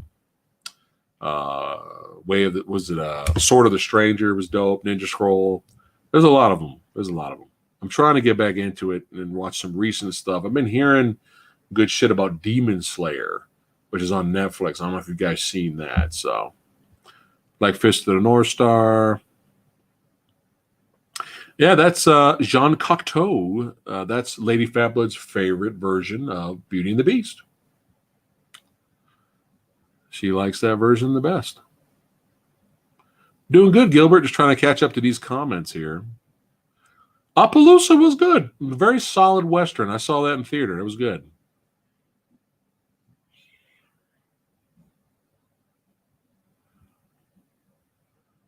Better action movies. What's going on, Angelo? Better action movies. Tom Cruise or Arnold Schwarzenegger? Arnold. Tom Cruise now, obviously, because he's doing his own fucking stunts and shit. Tom Cruise now, of course. But the track record of Arnold, because Tom Cruise really didn't get serious about action movies and him doing his own stunts until Mission Impossible 2, when John Woo directed. That's when he started to get the bug and started to do his own stunts. But if you look at the track record of Arnold, man, like it's hard to top that resume. John Doe, what's going on? Oh shit, we got Bone Tomahawk being mentioned. That's cool. I've seen it's a Nostalgia Critic, very popular YouTuber. I watched his 2 reviews on both, because I think there were 2 horrible, like unbelievably bad, kind of funny if you watch the review on it. Animated Titanic movies. It's ridiculous. Yeah, if you guys haven't seen Nostalgia Critics reviews on both of those, you got a rapping dog, right? Because, right, when you think Titanic, you think of a rapping dog, right? All right, cool. So we got some. Well, here's the man. That's my buddy around high school right here. What's going on, brother? This guy, he's the anime guy. He puts me to shame. All right, Scott, your recommendation, and chat, you're recommending it to me too. So cool. All right, now I'm gonna have to put Demon Slayer in the queue and just binge. Love Street Fighter 2 animated movie. Love that. All right. me catch up here to comments here.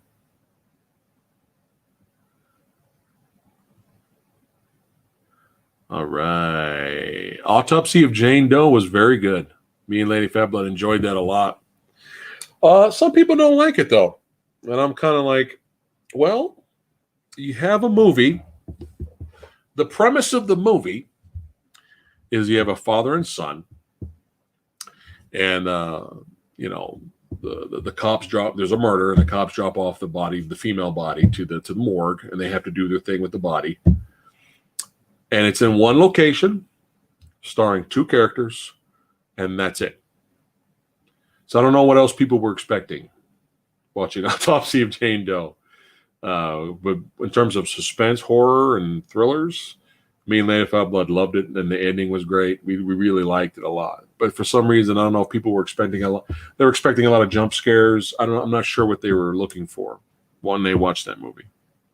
Ninja Scroll, that's the one right there. Okay, so I seen the first episode of Vinland Saga, and I'm like, it's fucking Vikings. It's about Vikings, and the animation's great, and it's violent as fuck. I need to watch this. So I've seen the first episode. I just need to watch the rest. Yeah, Chun-Li versus Vega, the best fight in Street Fighter 2 anime. Yeah, by far, amazing. You think it relied on boo scares? Really? Okay. I thought it was kind of more of a slow burn movie. Geronimo or Dances with Wolves? Dances with Wolves.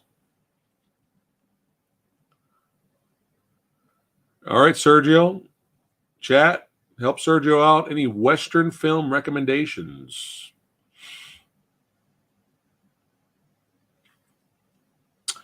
Bad Girls. I don't know. It depends what kind of weapons. What kind of man? See, this is what happens when I do these live and I don't have nothing to drink. I usually always have a drink with me. It depends on what kind of westerns you like. Do you like nonstop action thrill rides? Do you like slow burn traditional westerns? It depends on what you're in the mood for. I would say I have a fun recommendation western for you. Sabata, starring Lee Van Cleef, is a lot of fun. Watch that one. I had a blast with Sabata. Watch that one. You got the original Django. You got Django Unchained. Tombstone. That's like everyone's favorite. You got The Good, Bad, and the Ugly. Fistful of Dollars. Outlaw Josie Wales. That's a must. You got to see that one. That's a must. Oh, it's available in Germany, Neenan? Well, don't buy it for me. You have bought and blessed the Samurai House with too much stuff already. I know times are tough. You don't have to buy us anything anymore, man. Your friendship's enough. But I'll look into it. Thank you, though. There we go. Westerns from Great Garloo. Here we go. Three Godfathers. The Searchers. That's another classic. I have that on Blu-ray. High Noon. Another classic. Big Jake. Unforgiven. There you go. You guys got some great recommendations here. Django Unchained. Hateful Eight from Vinny. Heather just says The Man with No Name trilogy. Pretty much Once Upon a Time in the West is amazing. That's another one. I still need to see Hostiles. I have it. But see, that's the thing with Westerns. I kind of expect, I've seen so many Westerns in my life, I kind of expect all Westerns to be slow burns going into them. You go in for the story, for the character development, and usually you get a duel or a gunfight here or there. And that's usually like your bonus, really. But you're going in for the story. If you come across a Western like Tombstone that has a lot of badass action throughout the whole movie, then that's even more of a bonus. But every time I watch a Western now, it could be old Ai-Tai spaghetti Westerns, a recent Western that came out. I always approach it as slow burn storytelling. But, today's audience, they don't have time for that. You know what I mean? Like they're just like, ugh, this is fucking boring. You know what I mean? So can't please everyone. Amazon Germany. Okay, Neenan, I'll look into it. Thank you, bud. Purgatory. I think I've seen that. Yes, the Wild Bunch. Yes, make sure it's the unrated version.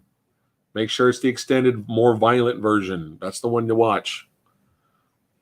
Yes.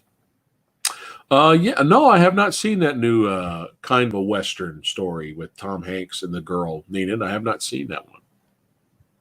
There you go. They call me Trinity. Trinity is still my name. If you want some good classic Western action comedies with the boys, Bud Spencer and Terrence Hill, the legends.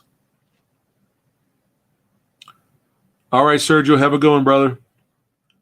Ooh, High Plains Drifter. There you go. There's another one right there.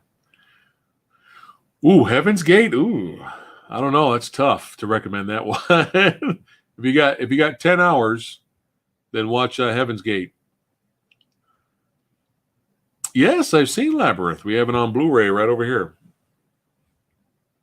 That's Lady Fatblood's movie right there. Like she grew up with that. That's her shit right there.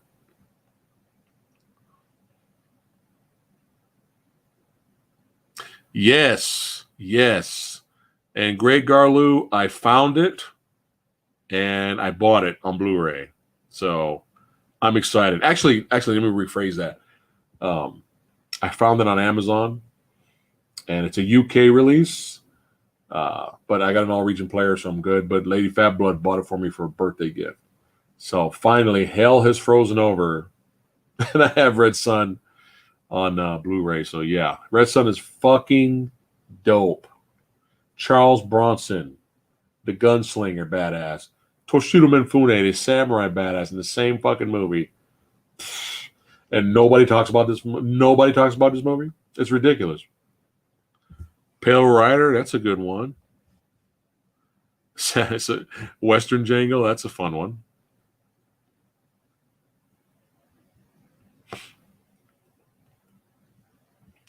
Yeah, I've seen Lady Hawk with Rutger Hauer. Honest opinion, Diego. I want your honest, and chat too. Honest opinion with Lady Hawk. Richard Donner's Lady Hawk, starring Michelle Pfeiffer, Matthew Broderick, and Rutger Hauer. Honest opinion. Is it a fun fantasy movie? Sure. It's fine. Honest opinion. Would the movie have done better in theater, or would you have enjoyed the movie better if it didn't have a modern pop soundtrack? I want to know what you guys think.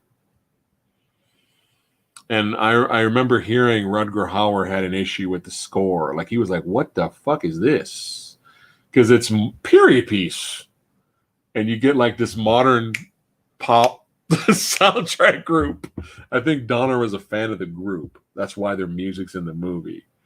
But yeah, let me know what you guys think. I'll look over here. I think it was weird combination. So there you go, Magnificent Seven, the new one. Oh my god, he's a fan of the new one. All right.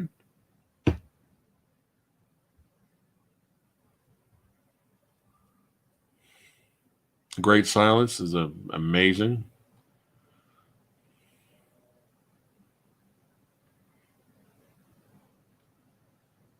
You know, In the Valley of Violence wasn't bad, man. Especially when it was.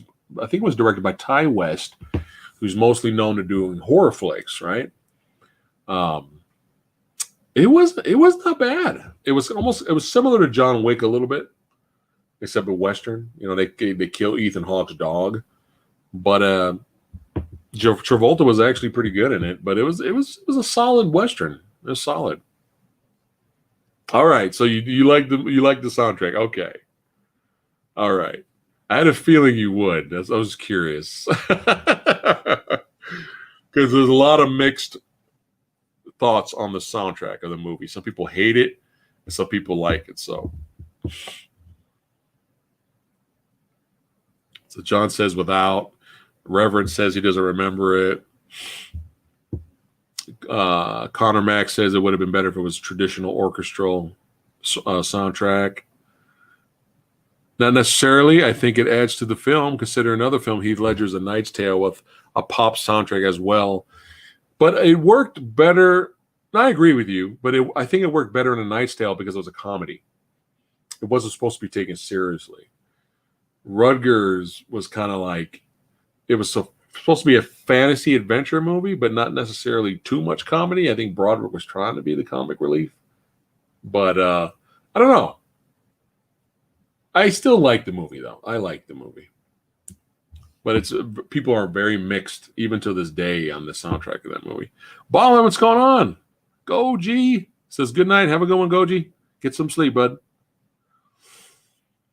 Nina says, does anyone over there in the USA know the Carl May movies Wine Towel? I don't know, chat. If you know that answer to the question, go ahead and help Nina out here.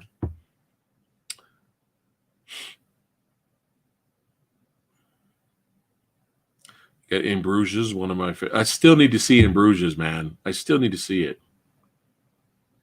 310 to Yuma was good. That was one of the best recent Westerns that's came out. Probably in the past 10 years. I think it was 10 years, right? It was good.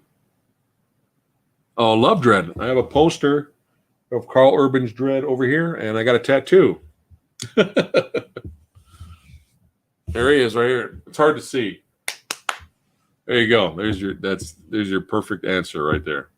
But I do have a guilty pleasure for the Stallone one, I'll be honest. I own Seven Psychopaths, Diego. I have not watched it, but I do have it.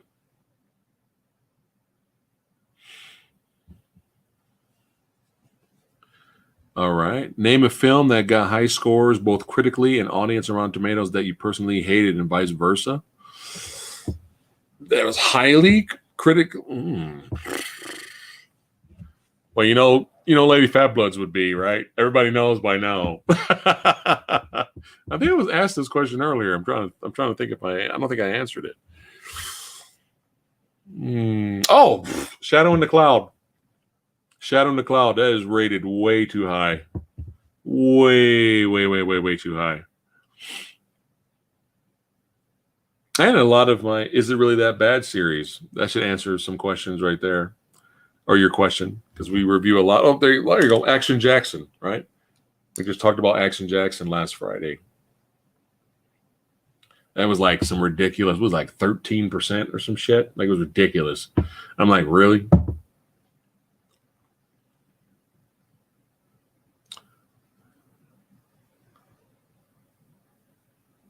Now here's a Peter brought up. Here we go. This is interesting. Here's interesting. He says Legend with Tom Cruise. This is very weird, but I grew up with the Tangerine Dream score, and there's something about that score that was very kind of made the movie a little haunting. It's strange, right? And then when I finally bought the 2-disc special edition, they had the theatrical with Tangerine Dream score, and then it had the extended version with more footage, but with the original Jerry Goldsmith score still on there. It was too much, man. It's weird. And we love Jerry Goldsmith. And it wasn't like the music was bad, but it was like too sweet. Like it was too I think in the extended version, the female lead in that actually sung a song. I'm like, what the fuck is this? It's like when she was touching the unicorn, remember? She sings. I'm like, what the fuck? It was Jerry Goldsmith's score was it was too much. I see why it's weird. So I guess in this way, a pop band music kind of worked, I guess. But yeah, it was weird. I actually liked a lot of the extra scenes in the extended version without the singing part. But the Tangerine Dream just weird. It fit the movie. It's very strange.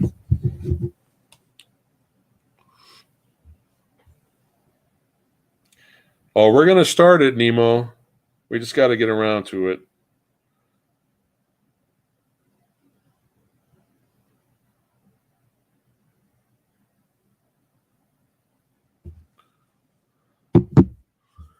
$57 Badass is still hanging out. Appreciate you guys hanging out and liking the video. Appreciate that.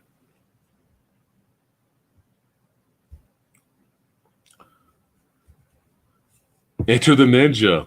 old canon movie there with Frank Nero as a ninja. Introduced us to Shokasugi. That's right. He was the villain in that. That's the movie. I like it. It's entertaining. It started the ninja exploitation craze. The 80s with Ninja 3, Domination, Revenge of the Ninja, Pray for Death, the American Ninja movies, right? That whole ninja craze in the 80s. Enter the Ninja kicked that off. I'm sure for better or for worse for some people. But it's fun. It's a fun movie. It's fun. The end fight with him and Shokasugi was great. And it also has one of the best villain deaths, I think, in movie history. Hold on. Yes, Tim Curry was like ridiculously amazing in fucking in Legend. Love Ghost in the Darkness. I saw that in theater. That was good. I'm trying to think of Don Mateo. That name sounds familiar for some strange reason. But I was talking about something. Oh, one of the best villain deaths ever. The gangster guy trying to have a gun. He has his gun out. And Franco Nero throws a ninja star and it hits him right here. And they played in slow motion. And it's literally this. He gets hit. And he's like,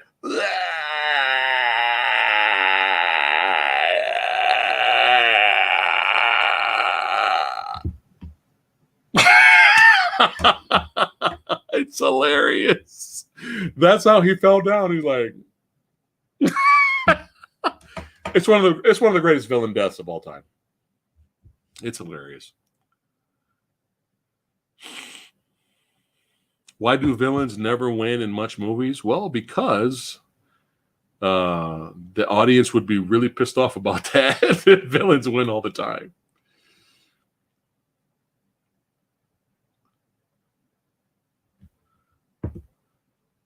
That's why Westerns like The Great Silence, sorry, spoilers in a way, were very controversial. And we just now recently got that movie on Blu-ray over here, like, a year ago? Just now, after all those years this movie's been out. And that's why, people want to see the hero win. It's just how it is. Don Mateo is in a TV show with Terrence Hill. Oh, okay. Favorite action movie by default is going to be Predator. By default. I remember him being like the best part of Oscar.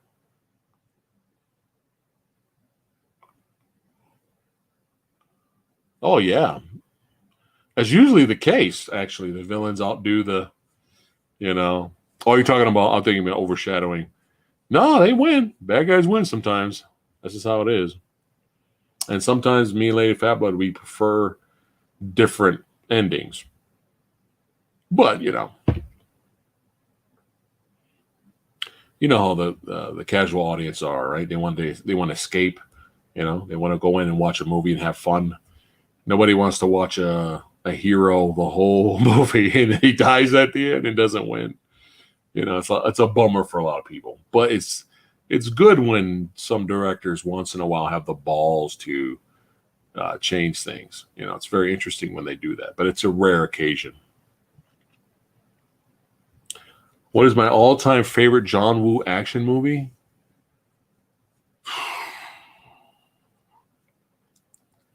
I'm going to say his best action movie is going to be Hard Boiled. My personal favorite is The Killer, though.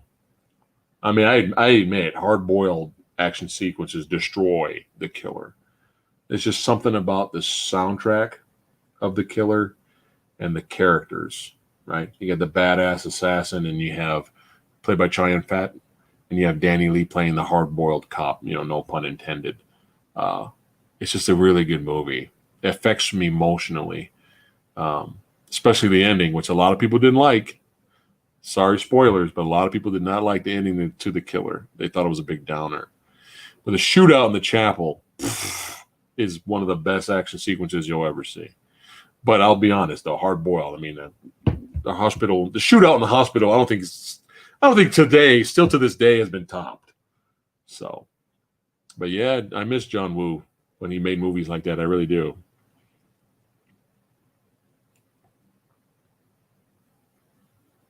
I really like Replacement Killers. I really do. I still think that's Chow Yun-Fat's best American film. I know a lot of people were disappointed because he's such a good actor, but they really didn't give him a lot of dialogue. But I think for that type of movie, it kind of worked for him to have that ice cold assassin type of, a guy who's just a man of not that many words. It kind of worked for his character in that movie. But the director did his homework, and it was, very, very stylized, like a John Woo film. Had some badass action and violence in there. You get a Danny Trejo bonus as one of the villains, one of the assassins. Replacement Killers is pretty cool, man. So I enjoy it. Visually is great. Cinematography is good. The soundtrack's great. That whole opening of that movie where he's walking in the club and they got the techno music playing, and he's gang. Your guy's gangsta when he's got a bullet and he just walks up to his target and just puts the bullet on the table in front of him and just stands there like this, getting ready to wreck shop. Bryce McKiller is very underrated in terms of his American work. So there you go. He likes the ending to the kill. Oh, cool. He likes the ending to the killer. All right, cool. Kind of makes sense, right? It kind of, without spoiling it for chat, I kind of expected that to happen, but when people like the characters, they wanted a different result. I understand that. Right, Garlu? It ends the only way it can, Congo was good. Oh, he's crying. He's making a funny. Can you recommend me a badass Charles Bronson movie? The Mechanic. Mechanic's good. But like I mentioned earlier, Red Sun with him and Toshido Mifune, that one's a must. Red Sun's a must. And if you want some badass guilty pleasure cheese fest, but it's just fucking amazing, Death Wish 3. If you want to see fucking Charles Bronson shoot 2 bullets and 50 people fall down, it's fucking brilliant. Yeah. Death Wish 3 is this. Oh my God. I have way too much love for Death Wish 3. When you're in a mood for a fun B movie that's just ridiculous and over the top, that movie delivers. It really delivers. Where the fuck is Mira Sorvino, by the way? Does anybody know what she's doing? The fuck is she doing? It's like we haven't seen her in forever. The Professional, that's another classic. There you go. Oh, we never officially reviewed it, Sean, but it would be extremely low if we ever did. It's garbage. But Chow Yun-Fat was funny in it. I admit it, because he's Chow Yun-Fat. He's always entertaining.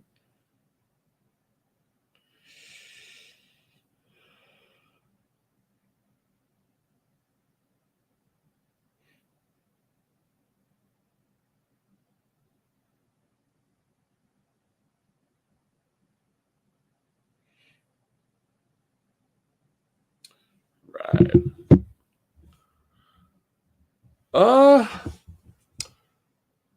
I hope the third Kingsman movie is good. The trailer looked like the director is trying to make up for Kingsman 2. But hopefully it's good. Hopefully it's good. I'm not like super excited for it, but if it's fucking badass, dude, and it's got scratches the itch, I'm there.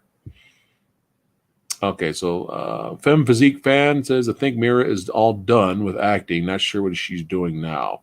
Okay. Well, that makes sense then, because it seemed like she just disappeared. My dad's favorite actor is Charles Bronson. Well, you know what? You tell him I said he's fucking badass for liking Charles Bronson, man. It's weird. The older I've gotten over the years, my love for Charles Bronson's grown. It's very strange. It's very strange. But I'm not ashamed. I am not ashamed. Fuck it. He's badass. He's awesome, man. What do I think of Disney's Fantasia movies? You know, to be honest, I don't really remember them. I didn't see the new one, so that answers that question. But the original, I think I saw it once. The music was nice, I guess. The animation was good for its time. I don't remember them that well, to be honest. Oh, Mira Savina was in Stuber. Okay, so she's still around. Fifth Element's great, man. Good movie. Overlord was good too. Overlord was definitely one of the better recent mainstream horror movie releases. I want it to be a lot more crazier though, because I'm crazy like that. But but it's very well done. Neenan recommends we watch the French quadruple series Taxi. I heard those are good movies, Neenan. I'm going to have to check those out. Love Event Horizon, man. Very underrated. Good movie. I think I'm the same way, Garlu. Same thing with John Wayne. Wasn't really that big of a fan. I mean, I was okay with him growing up. My dad was the fan of John Wayne, and then slowly as I got older. You guys remember the movie The Cowboys? That's a fucking good movie, man. You guys seen that one, John Wayne? And like an older John Wayne. An older, crafty veteran John Wayne. And he meets up with a group of boys, these young kids and their young teens. And something happens. I'm not going to say what. But the second half of that movie, I was like, okay, movie. This is kind of fucking cool. So, yeah. Check out The Cowboys if you haven't seen it.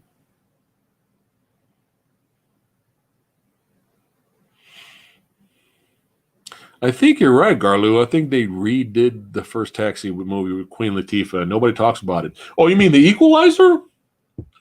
The Equalizer, right?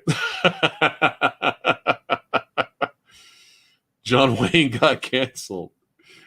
Oh no, I'm not even gonna ask what happened. Well, I mentioned earlier Brotherhood of the Wolf, Neenan. That one, that's up there for me.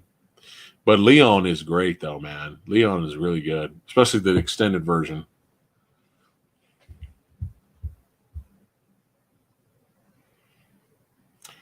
Dude, you know, when I first watched Once Upon a Time in the West, I was surprised that he was the villain. I was like, what? But when I listened to the audio commentary and watched the special features, they said the audience was like, what the fuck back then when the movie came out in theater. Because, you know, Henry Fonda, you know, great actor, but he's not known to play bad guys. And after the whole family got fucking massacred in the beginning, and you see the villains walk up and with the dusters on and the wind's blowing, they're slowly walking up on camera. And then our main villain, the leader, walks in the middle. And then the camera slowly pans around to the front to show you that the leader of the gang was Henry Fonda. They said the audience were like, what the fuck back then when it came out, which is pretty fucking cool, man. But he was great. That might be Lady Phatblood's favorite Western. I mean, under Tombstone, of course, obviously, right? But yeah.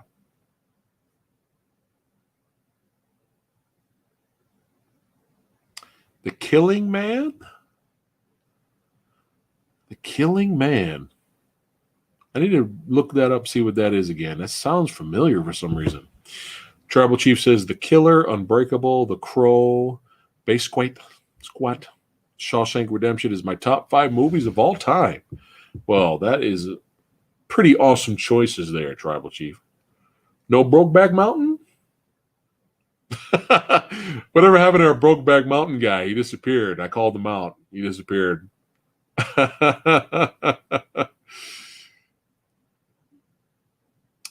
What do you think about J.J. Abrams possibly directing next Superman movie? I love food too.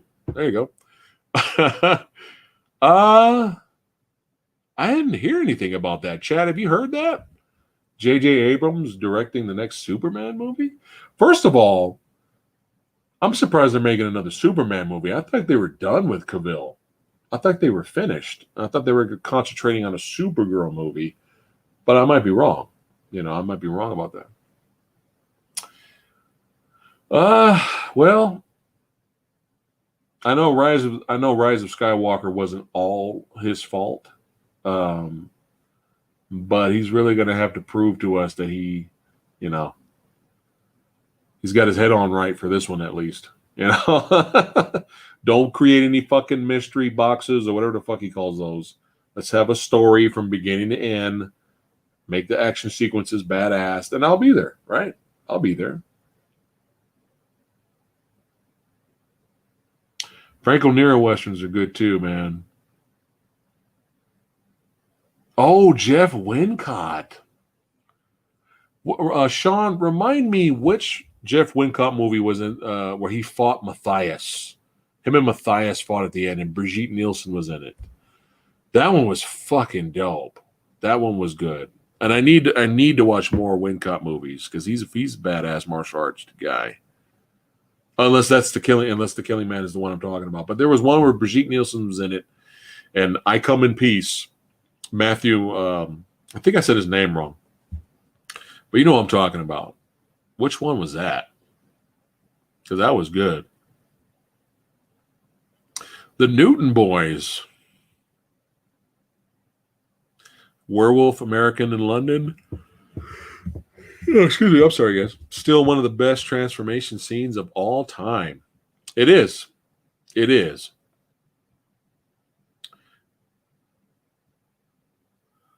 Man, I'm going to miss the movie theater. Well, don't give up now, Kelly. Don't give up. You're young. You seem like you're young. You got a long way to go. So I don't think movie theaters are going to be closed forever. So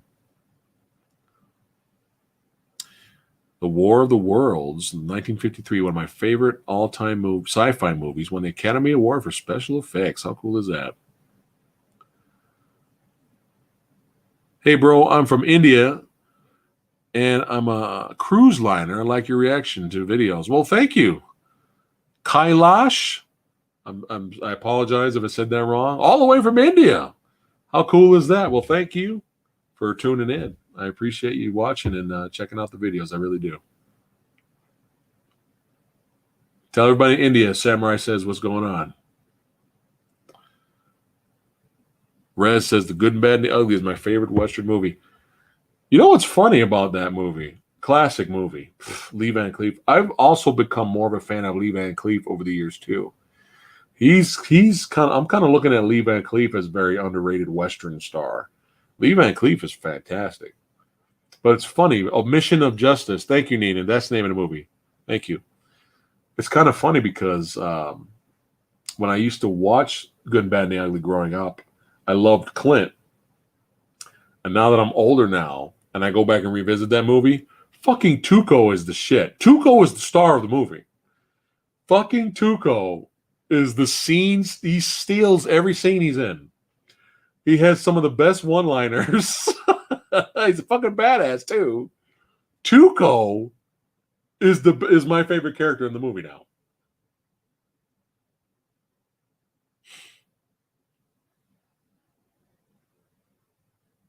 I'm glad you have enjoying the good vibes there. There you go, Nemo. Thank you. Thank you, Nemo. Lee Van Cleef is a bloody badass. He's badass.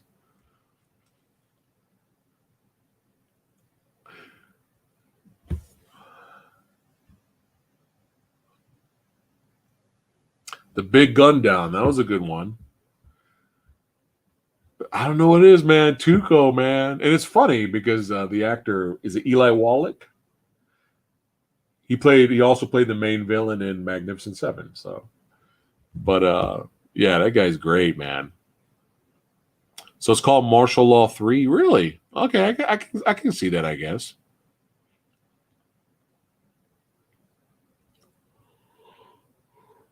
Well, I'm glad I'm not the only one that likes Lee Van Cleef. He's like great, dude. I will watch westerns just with him in it. There you go. If you're gonna shoot, shoot. Don't talk.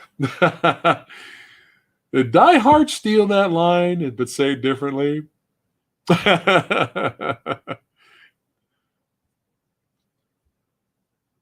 is hilarious. I know. Everyone's waiting for Godzilla versus Kong. I know. Oh, here we go. I thought Bloodsport was bad movie as a kid. Rewatched it now. I realize it's not. Well, I'm glad you enjoy it now because it's one of the classic '80s martial arts flicks, man. That soundtrack, the soundtrack is that score for that movie. If that doesn't get you pumped up to work out.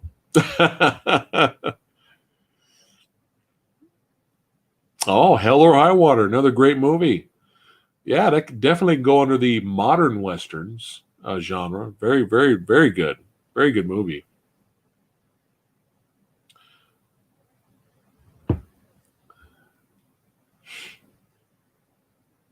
Bone Tomahawk, great. From what I saw, it looked like garbage, Diego. Don't waste your time. It's just defeated the whole purpose of it. Just it's a good example of a bad remake, but some people like it. Some people like the old boy remake. Um, who would I like to play Batman? Scott Adkins. No, no, we're gonna cheat right now. We're gonna cheat. We're gonna have Scott Adkins, play Batman, do all the martial arts, and then we're gonna have Kevin Conroy dub his dub his dialogue. Best Batman ever. Yes, Diego, thank you. Red Hill. Have you guys seen Red Hill? Red Hill is dope. Red Hill is another good modern Western. Really good, man. Red Hill is a good one. Yeah, Chris Pine was so good in that movie. It was like I didn't even see Chris Pine. Like the way he spoke in that movie, he didn't even sound like himself. Very good.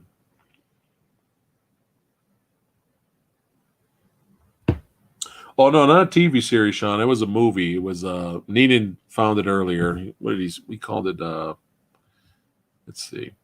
It's called said it earlier and I forgot it already. Uh it's Martial Law 3 in Germany, but over here it's called Mission of Justice. Yeah. There's some good fights in there, man. Day of Anger. There you go. And Sabata. Sabata's is fun. That's a fun movie.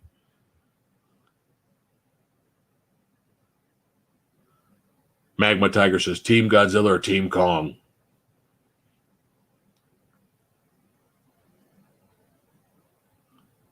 Team Mecha Godzilla.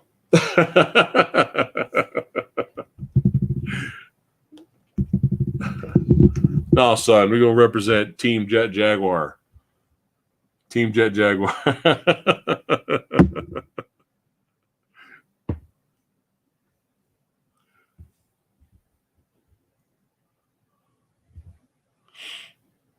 Is it insane to cast Michael Fassbender as Bruce Wayne Batman? No. He's a phenomenal actor. It's not insane. Now it is, yeah. Now it is, I think so. Because they want somebody young. Not that Michael Fassbender's old, but you know how Hollywood is. They want a young, pretty face. Or a young face.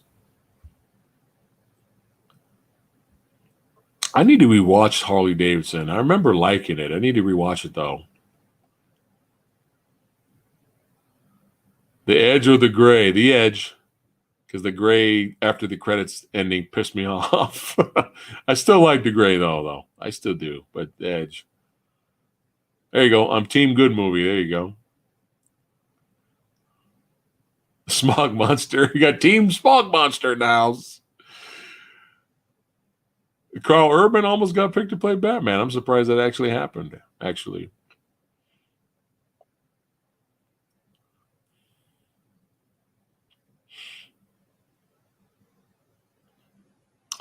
Well, the rumors I've heard about the next Jurassic Park movie, Cash Box, you might get a Dino Riders type movie.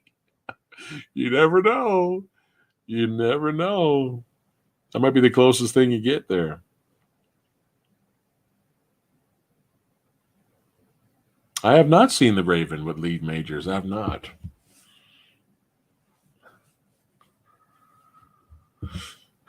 Oh my God, I just realized what time it is. Did you ask me that earlier, Vinny? I thought I answered that for you. The first Sin City.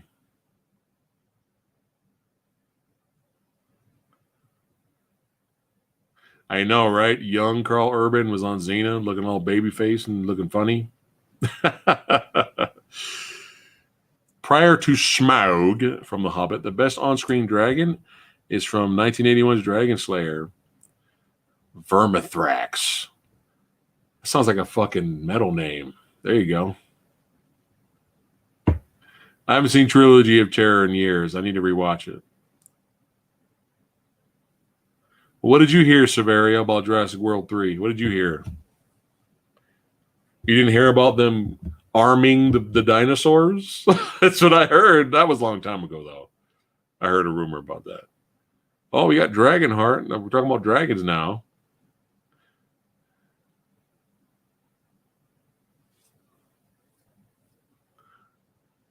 I'm just excited to see Sam Neill back as Dr. Grant. Well, Sam Neill is great, man. He's really good. In the Mouth of Madness is fucking great. That's a great movie. Laura Dern too? Oh my God.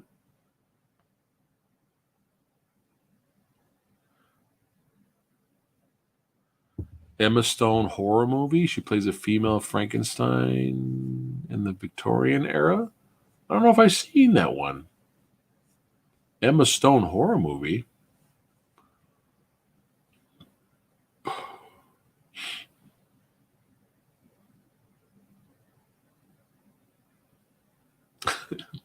Vinny's favorite movie, Dragon Wars, of all time.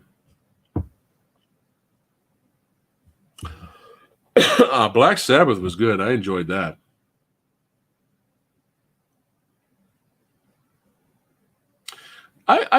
You'd think they would have made a third 28 days type movie and made it a trilogy. I'm very surprised because 28 weeks later, I was surprised how entertaining that was. I didn't think I was going to like it.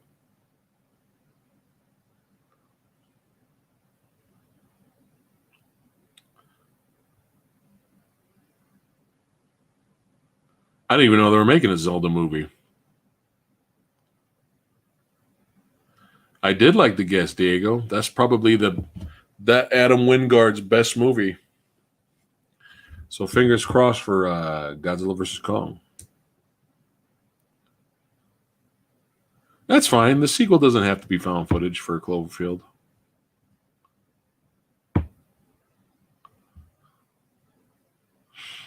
Nice, nice. I saw Swordfish in theater because I heard something was going to happen. I heard something was going to be revealed in that movie. It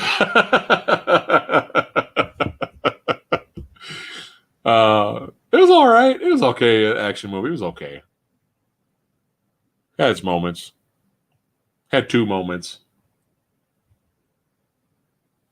They've been making COVID movies. I thought they had quarantine type COVID movies already. I thought coming out. All right, we got a Near Dark fan here. Cool. Paxton was great. Good movie.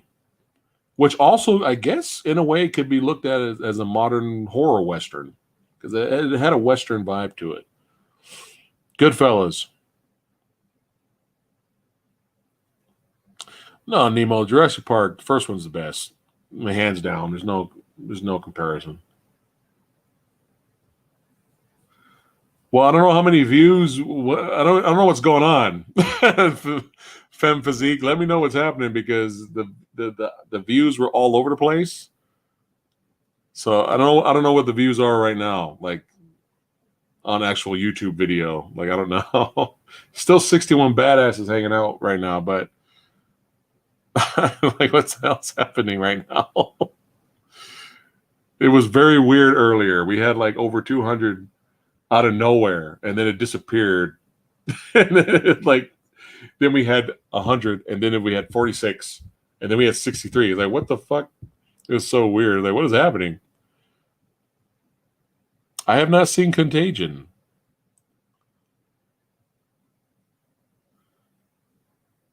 Yeah, Monster World. He likes Mouth of Madness. Yeah. That movie's great.